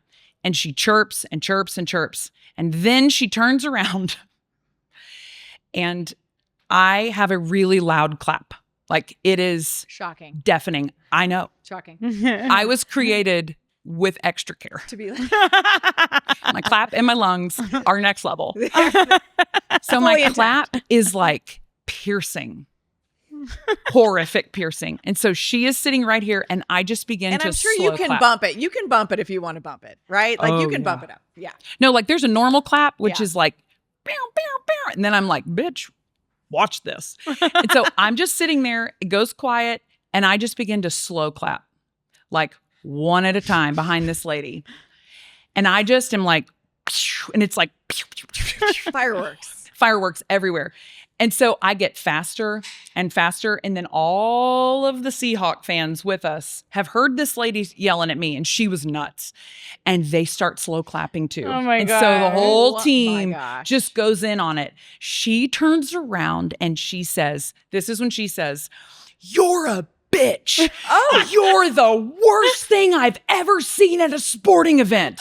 wow. And I said, and I never looked at her. And then I just went, I agree. And then I just looked back over her. And she gets up and she yells. She stands up and holds her cane up at me. She's her like cane at her. 85. None of this is an exaggeration. I swear. I'm aware I look like an exaggerator. None of this is. That is hilarious. She holds her cane up. She yells again, you're a bitch. And my son again was like, Mom, she can't talk that way to you. And I was like, yeah, tell her. And so she like mumbles and yells and barks her whole way down the stairs. And her husband never says anything. And I don't know her name, but it was like my grandma was Mary Laverne. And my grandpa, when she would do stuff like that, would be like, Mary Laverne. So something like that. Yeah. Like he Yeah. barked some name of hers. And she just yelled at me with her cane up the whole way out. Oh, What my if gosh. like you might And- have ruined her life? Like what if she didn't have much ruined life her left? life? What if that was like the last Other way week? around. Like what if she passed away after that? And that was Do her we last know if she's still alive? I Can we haven't get her on the show seen to her. give her side of the story. Can we find her? I think she belonged to the Sunnyvale team. We could did. find it.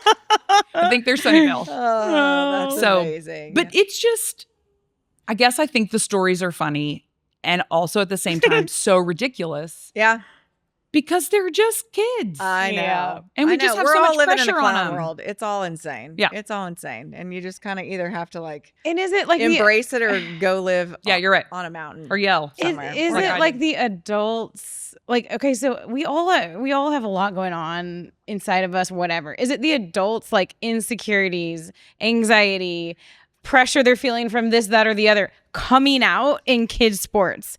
Like I that's think it's- where Yeah, I'm like, I think it's more that you want your kid to be the best at everything. but why? Well, for me, I know this sounds crazy. I want my kids to fail as much as possible. No, right I agree. Yeah. Agreed. Now. Wholeheartedly. I want them to fail Yes. as much as possible right now so they can learn how to handle it, so we can give them the proper tools to deal with Agreed. it.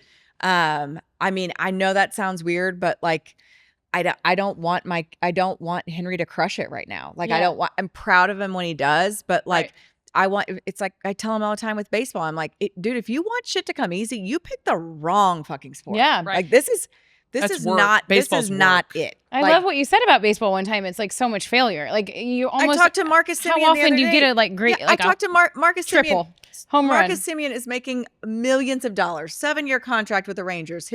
He and his family are set for life.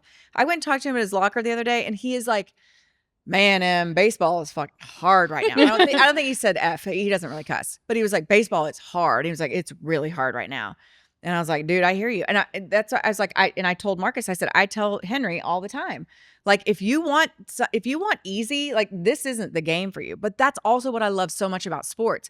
It teaches you about how to be a good teammate, how to handle yourself when you fail, how to handle your teammates when they fail. Absolutely. Like, how to deal with a coach that really doesn't care, how to be a ref making self-motivated. wrong calls, like an umpire. Yeah. Yes. Like, oh my God, Ryder fixates on that wasn't a strike. Yeah, Yeah, totally. Totally. And like, it doesn't matter, Ryder. But there's Everyone nothing you makes do about it. mistakes. There's nothing you do about Newsflash, life isn't fair. And I Right. hate Yeah. that. I feel like I'm turning into, my parents, but it's like, life isn't fair. Like, shit, it's not how you act, it's how you react. Like, how are you going to handle this stuff? Right. So I feel like sports is so great for that. It teaches so many valuable lessons. And I feel like as parents, we're the ones that are sprinkling in the shit. Yeah. No, I agree. You know what I mean? I feel like the sport, like like sports as a whole are doing their job, and they can do a job, but I feel like parents are effing it up on the reg. Yeah, I agree. honestly. And I think there's a part of that where, at least in our neighborhood, and it is what it is. Like, And it's so competitive. It's and so I don't know if there's competitive. any of the football thing here, but that whole football thing is right. a lot. Like, it's a lot. it's everything. Like, Right. what It's a team lot. can I get on? Right. I mean, and it's not even just sports. It's socially, like, what birthday party am I? It's a lot. It's a lot. And It's too much for our kids. It's a lot. and It's too much for the kids. And I think that there's one of you asked, like, why do you think it gets so much? I think you were saying, what are the parents? What's running through their heads? I think part of it is social for parents. Yeah. Like, 100%. You want your kids to be on teams, one with kids that are good because you want your kids to win. But more than, But more so, you want to be on there with your friends. yes. And if you get left off, Yeah. who are you? Yep.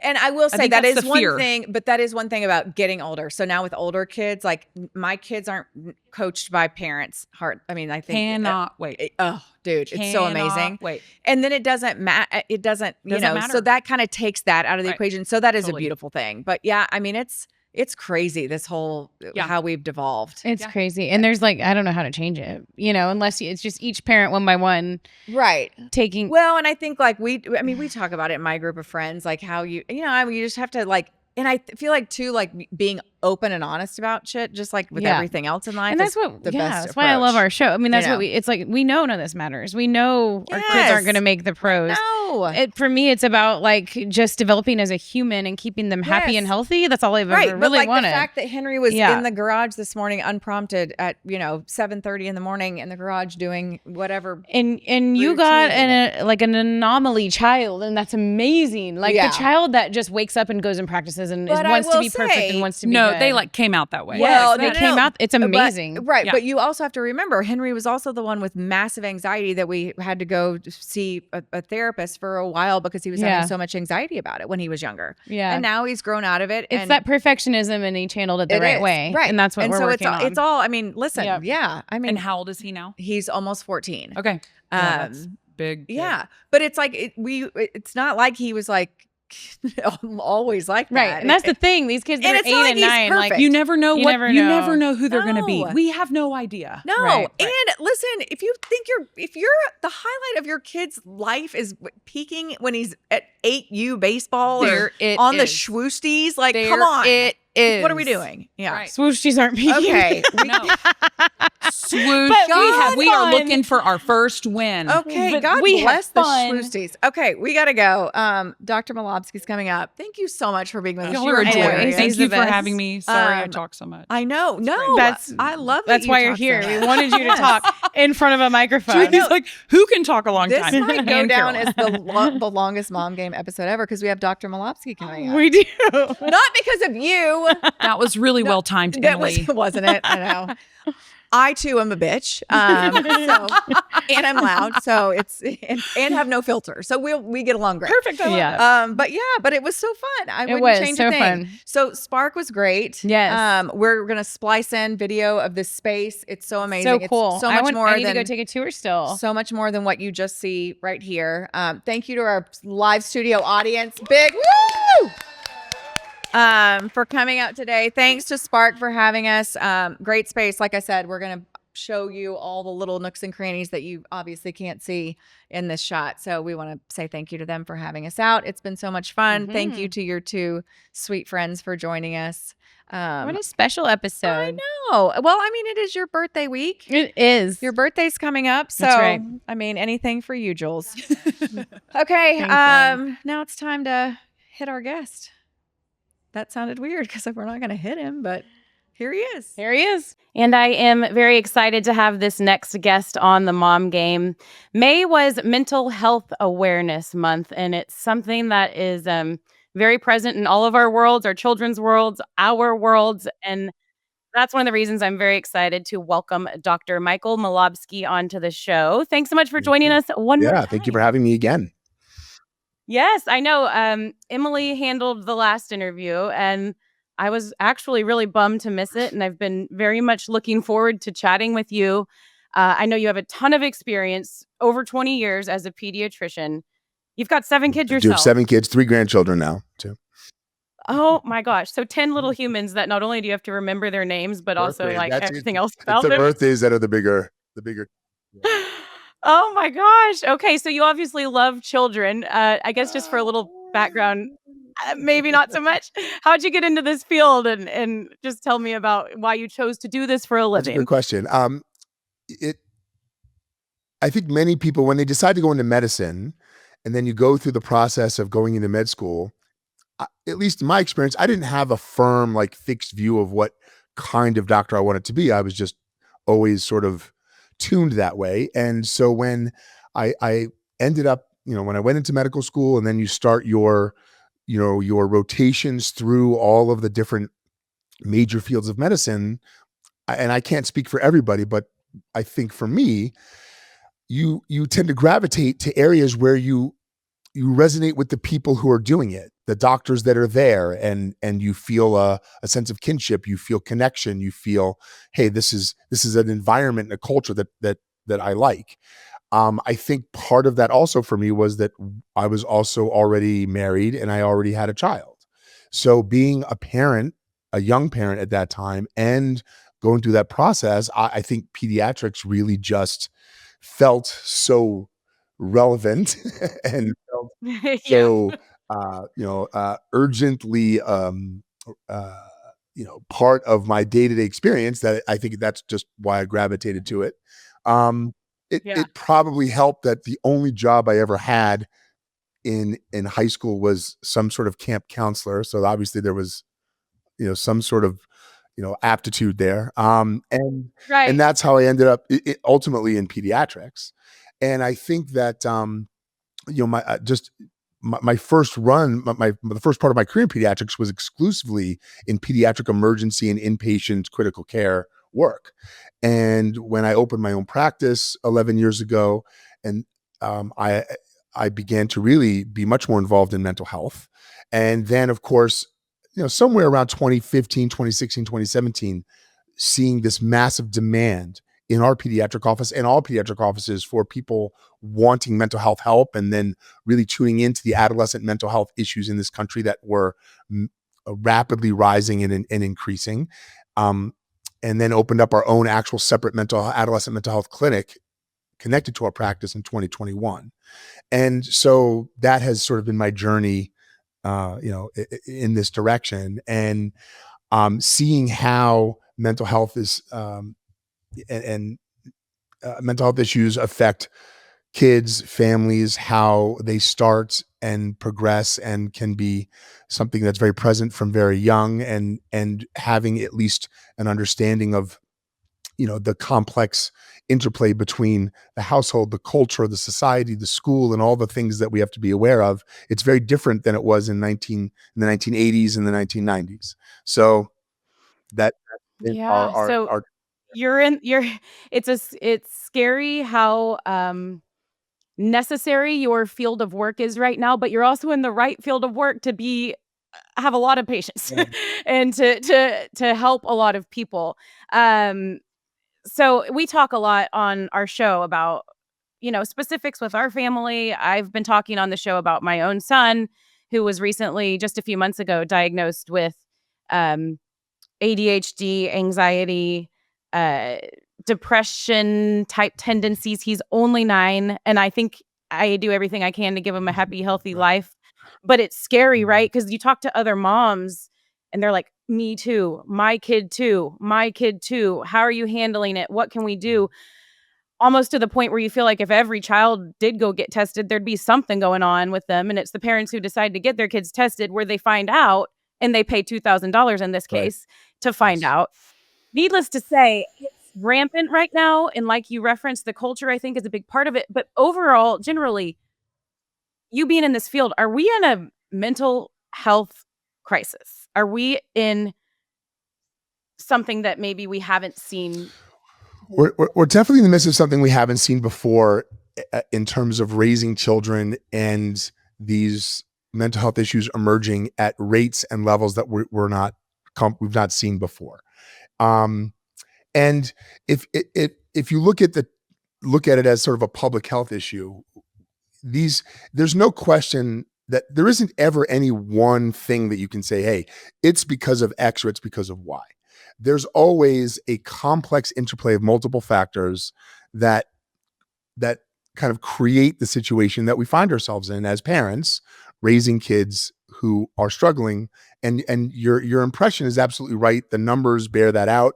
The statistics that the CDC puts out and many other credible sources show that really since 2011, but even before then, there's been a steady, clear increase in all of these issues. Um, and if we're, anxiety, depression, and then of course there is a lot said about attentional issues and where that falls in. But there's no question that these things are in general increasing. The demand for from families and parents to get help and intervention has been overwhelming, and in most areas it's harder to find because the supply is not meeting the demand in terms of what families and parents need. So if your question is, are we in a crisis? I mean, crisis is a strong word. Mhm. But we are definitely experiencing a clear overall pattern of these increasing in frequency and severity and how commonly they are occurring amongst our children. There's no question. I think what's kinda scary to me is knowing this information, Right. right? Like, the gradual, like, growth of these diagnoses? Diagnosi? What is the proper word here? I've been wondering Diagnoses, for a maybe while. diagnosis. Yeah. Okay, diagnoses. Yes, because 'cause I'll try to talk Yeah. about, like, my own son, and I'm like, "Diagnoses, I don't know what the proper word is. Right. Diagnoses."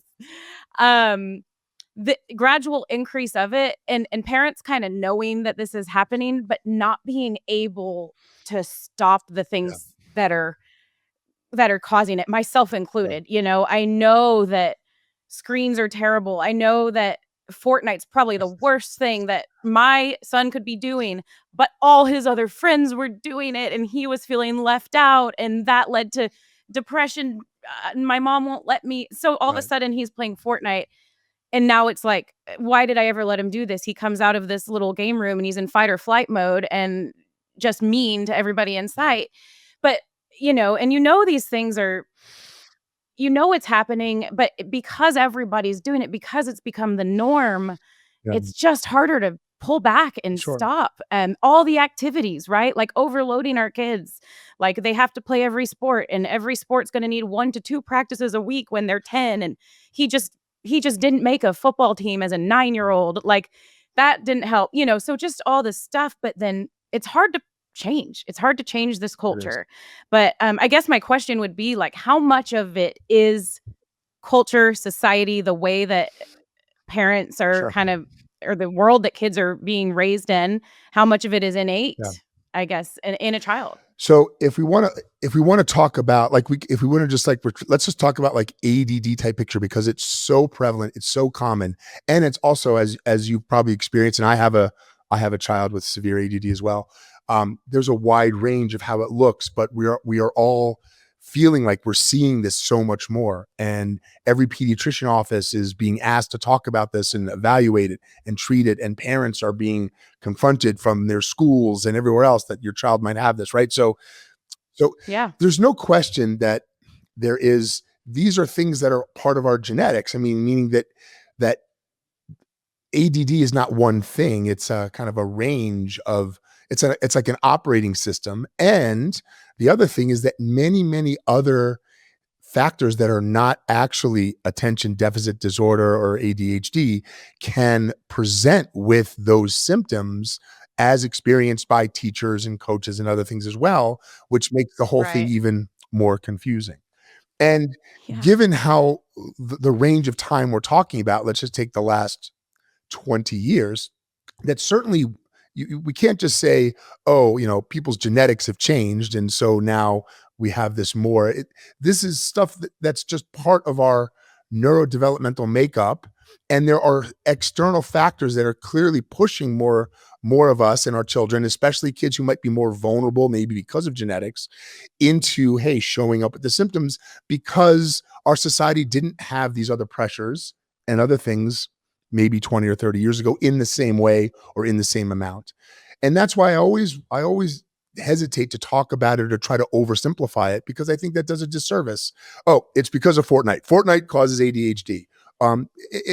It's never that simple. And however, Fortnite being an example of kind of like bigger issues in our the environment that children's brains are now developing in, which are more, I don't know if you're going to use a more toxic in a certain way, or more Yeah. challenging than Intense. Yeah. the last generation. Let's just call it millennials and Gen X that have the potential to bring more of these things out. And of course, tons of influencers and people on social media and the information overload. And I think I talked about it with your colleague last time, that makes parenting even harder, because we've never lived in an information age where parents feel so insecure and so anxious about every single choice and thing that we do, because we're getting inundated on all sides with information overload, and it's hard to know, well, what applies to me, what's really important here, what's not. And so that makes everything harder. And so I do really like, though, there's the work of an author. He's been out in the media recently because he did write a book on this. I think he's kind of a rational voice. Jonathan Haidt is a social psychologist, and he wrote the book Rewiring of Childhood. Now, he's also trying to sell books, so of course he's gonna kind of push it on he's gonna push his point maybe a little bit further because it sells books and gets clicks. But what his point is that since 2011, you can sort of point to a generalized enmeshment with these technological factors that kids today, our youngest kids, are now growing up integrated completely with, that certainly has negative, spiraling impacts on how kids emotionally and neurodevelopmentally go through these very critical periods of brain development. And as we have these really critical windows from the toddlerhood, where it's really easy to filter our kids' worlds, from 0 to 3 or 0 to 4, and then these periods from middle childhood and school age, when our kids are off to school, and it's a lot harder to filter their whole world because, like you pointed out, they have friends, they have a social life, and they want to be part of that. So we can't always control every factor. And then the really critical window of adolescence, which about 11, 12, 13, all the way through 25, where our entire emotional, logical, and thinking brains are all maturing and enmeshing and developing and learning how to communicate effectively. That's why, for instance, substance abuse during that time can have such profound long-term impacts on emotional well-being and mental health, because of that critical window. And so this topic of how technology has not just affected what our kids are looking at on screens, but how they actually physically live their lives and engage the world around them from the very beginning, which his point is that there's no way that can't have an impact on why we are seeing this whole change, this shift in mental health issues that we're all experiencing, and and is being, confirmed by the numbers. So when it comes to the mental health issues and after you get a diagnosis, as a parent, you have a lot of different options, a lot of different ways that you can kind of move with this information, move forward with it. And medication's a hot button topic. I think probably every kid's different, but I just want to know your take on, giving our kids the medication to help with these diagnoses that they have. And then my fear with it is just like going down the path of trying to figure out the right one, and then this and then that, and the pros and the cons and all that. But sometimes that's what you have to do. Right. So just would love to hear your take on that. So I think the idea of medicine, especially for the youngest kids who are struggling, it's a scary topic for parents because you also read a lot about medication.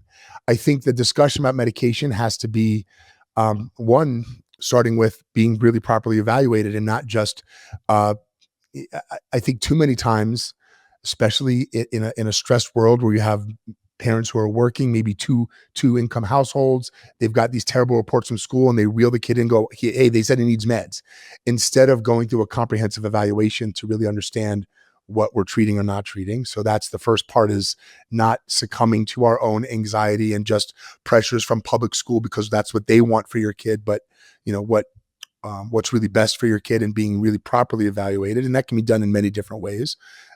Mental health clinics like ours, pediatric offices do a great job, psychiatrists, which are a lot less available.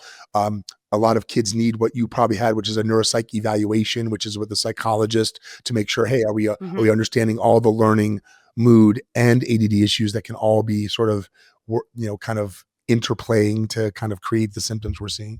So that's one. And two is, for the right kid, for the right child who's been properly evaluated, medicine can be life-changing. I just had a kid recently said it was like all of a sudden I put on glasses and I could see, which is pretty dramatic. And when you do medicine correctly and it's properly evaluated and properly done, your child can have this massive shift in their self-image, their feeling of competence.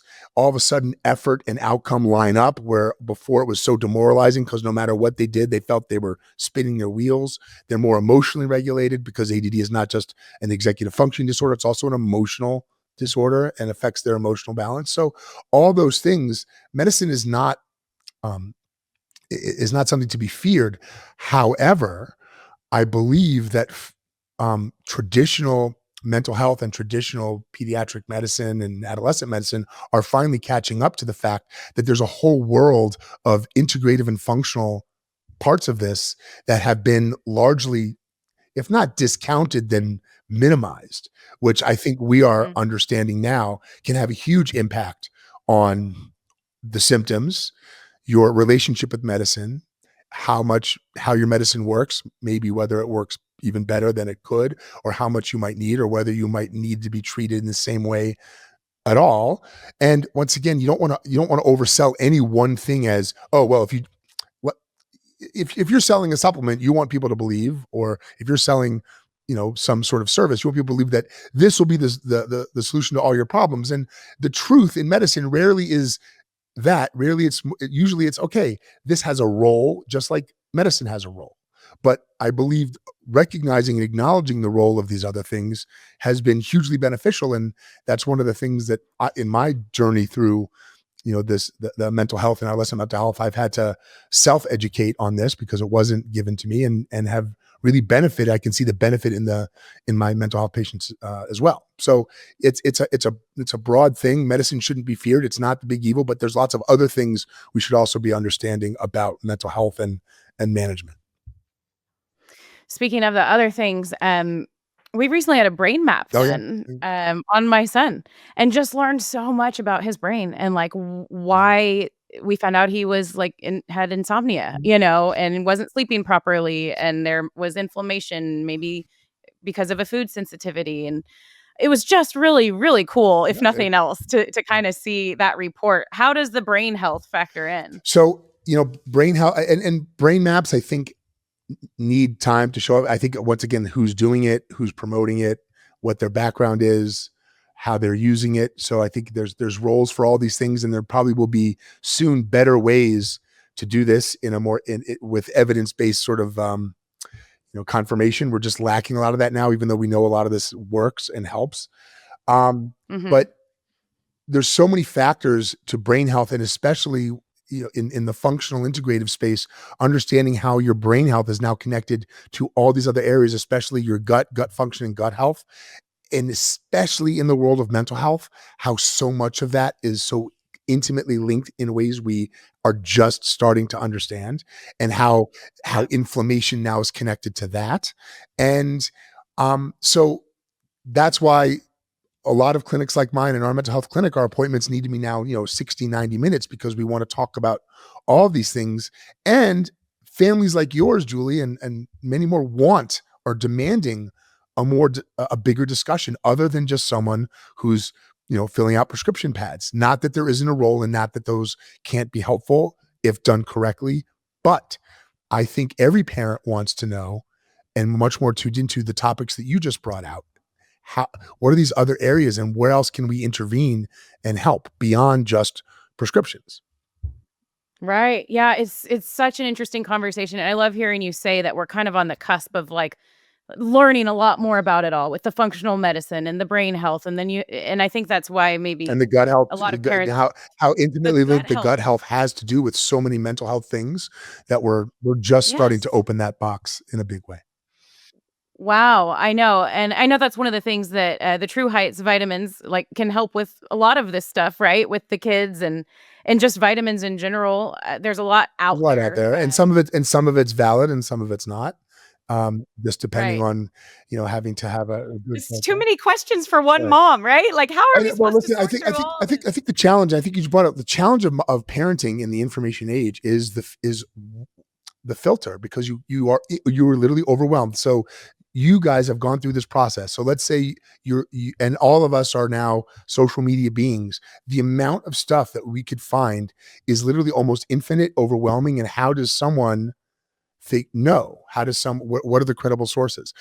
I'll just bring up one particular person, because I think that she is a thought leader in this area that has so many connections. Dr. Elisa Song, S-O-N-G. She's a pediatrician, but she has made herself a real expert in the area of complementary functional integrative and gut health, and how that connects in metabolic health, mental health, and all these other things, is starting even from very young. But she's an example of someone and who is a really, really good source, who uses credible modes, credible evidence-based ways of going about it. This is an example of someone who people should listen to in this area, and not someone, who maybe doesn't have her credentials and doesn't have her background, but is selling a bottle of X. So it just, you have to develop, and it's hard, because there's so much out there to develop the filter. And I think parents have to be their own advocates, because so many of us in pediatrics, myself included, are still trying to catch up and really understand where all these things fit in, and how they can help, and what things to deploy, and what things are most beneficial, and what things are less. And even at the highest levels of like academic medicine, you're finding there are now departments at Stanford University. They have their pediatric department has an integrative medicine department, and led by a real thought leader who wrote one of the seminal books on ADHD without medicine. And so once again, the problem is that parents, when you're not in medicine, you tend to look at that stuff and you can read it and go, okay, well, this is the path I want to take. But not every path works the same for every kid. You have to be willing to sort of, hey, like everything else, usually the answer for your child and your best interest is multifactorial and lies somewhere in the middle, with using that information and more traditional means together. Right. And we're not doctors, right? So I think what you're doing, it sounds like what you're doing is very cool, where it's like a more of a comprehensive sit down, visit with patients for a long time, look at this test, look at that test. I mean, now my son's been tested at a private facility with a psychiatrist, with the school. He's had the brain map, and I'm like, I've got all this information. Right. I Right. What don't do know you what do to with it? do with it, you know? Exactly. So I Exactly. So think that's, it's key yeah. finding somebody, a doctor you trust, that can help guide you through this. And put it together and find the right thing for you. And the other thing, ADHD, any path through ADHD and mental health in general is kind of like trying on shoes. If you're a size 7 and you go to a store, there are multiple different shoes that you could try on at size 7. They will all fit slightly differently.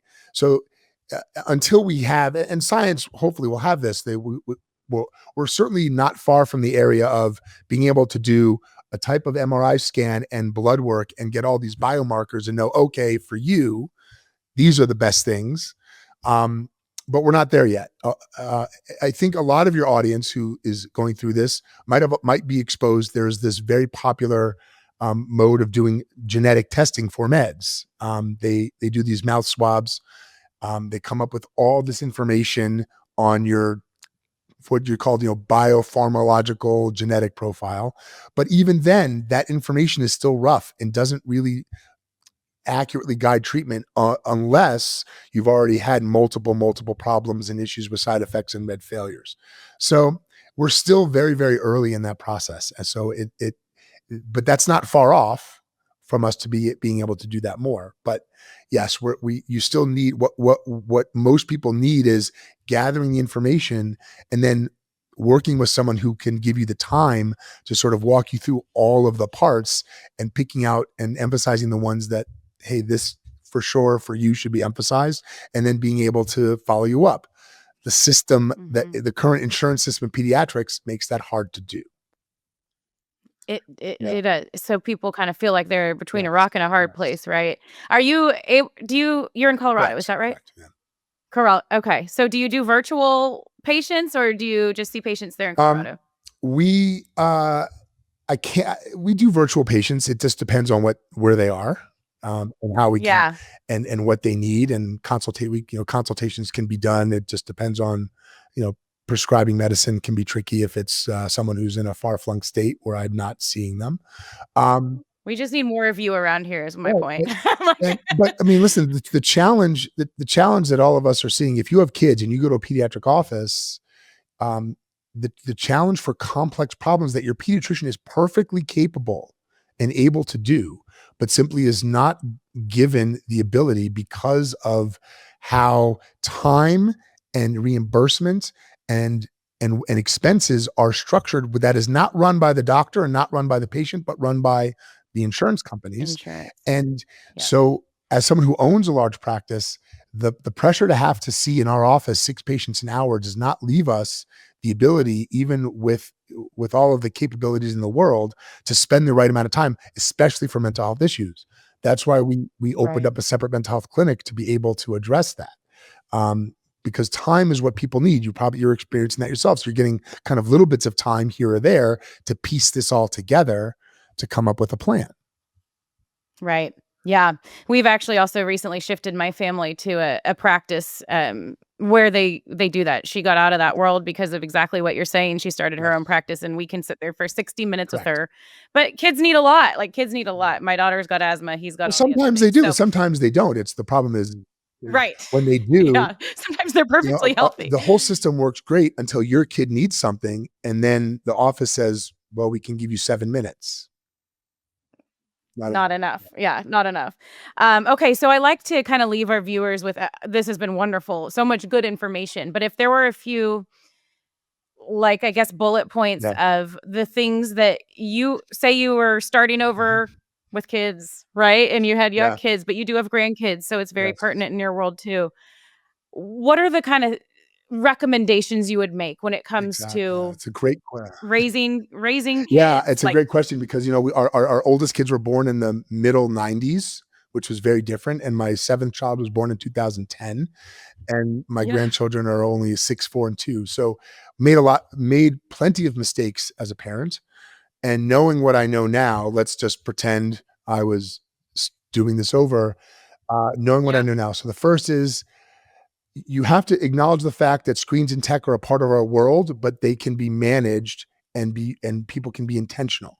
So picking what the actual, let's take our youngest kids. So picking what the actual content they're watching and what that actually looks like and feels like. There's very high energy, frenetic, low attention, stimulation content. And then there's a lot of other stuff out there that doesn't fit that bill. My daughter-in-law, when my grandkids were young, only let them watch Mr. Rogers episodes from the 70s. And it's just so dialed down. They were totally enthralled. But, that was the only thing on. Kids in the 70s, that was all we had.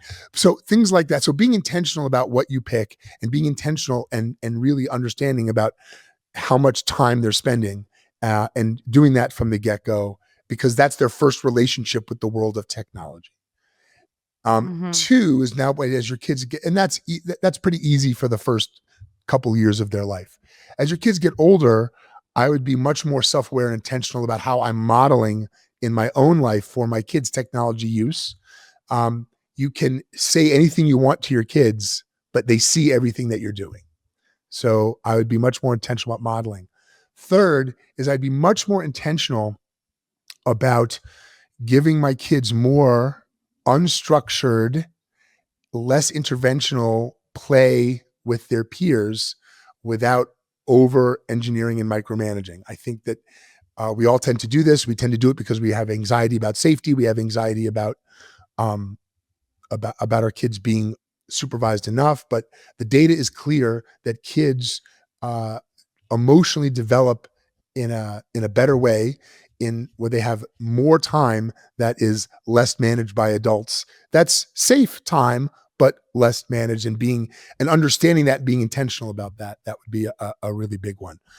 The next one for the next phase of childhood for me is understanding the importance of sleep and the quality of diet, especially like fiber, processed foods, ultra processed foods. I think that to me, when we were tired, overworked, overstressed parents, didn't think much about it, couldn't really devote much time to it.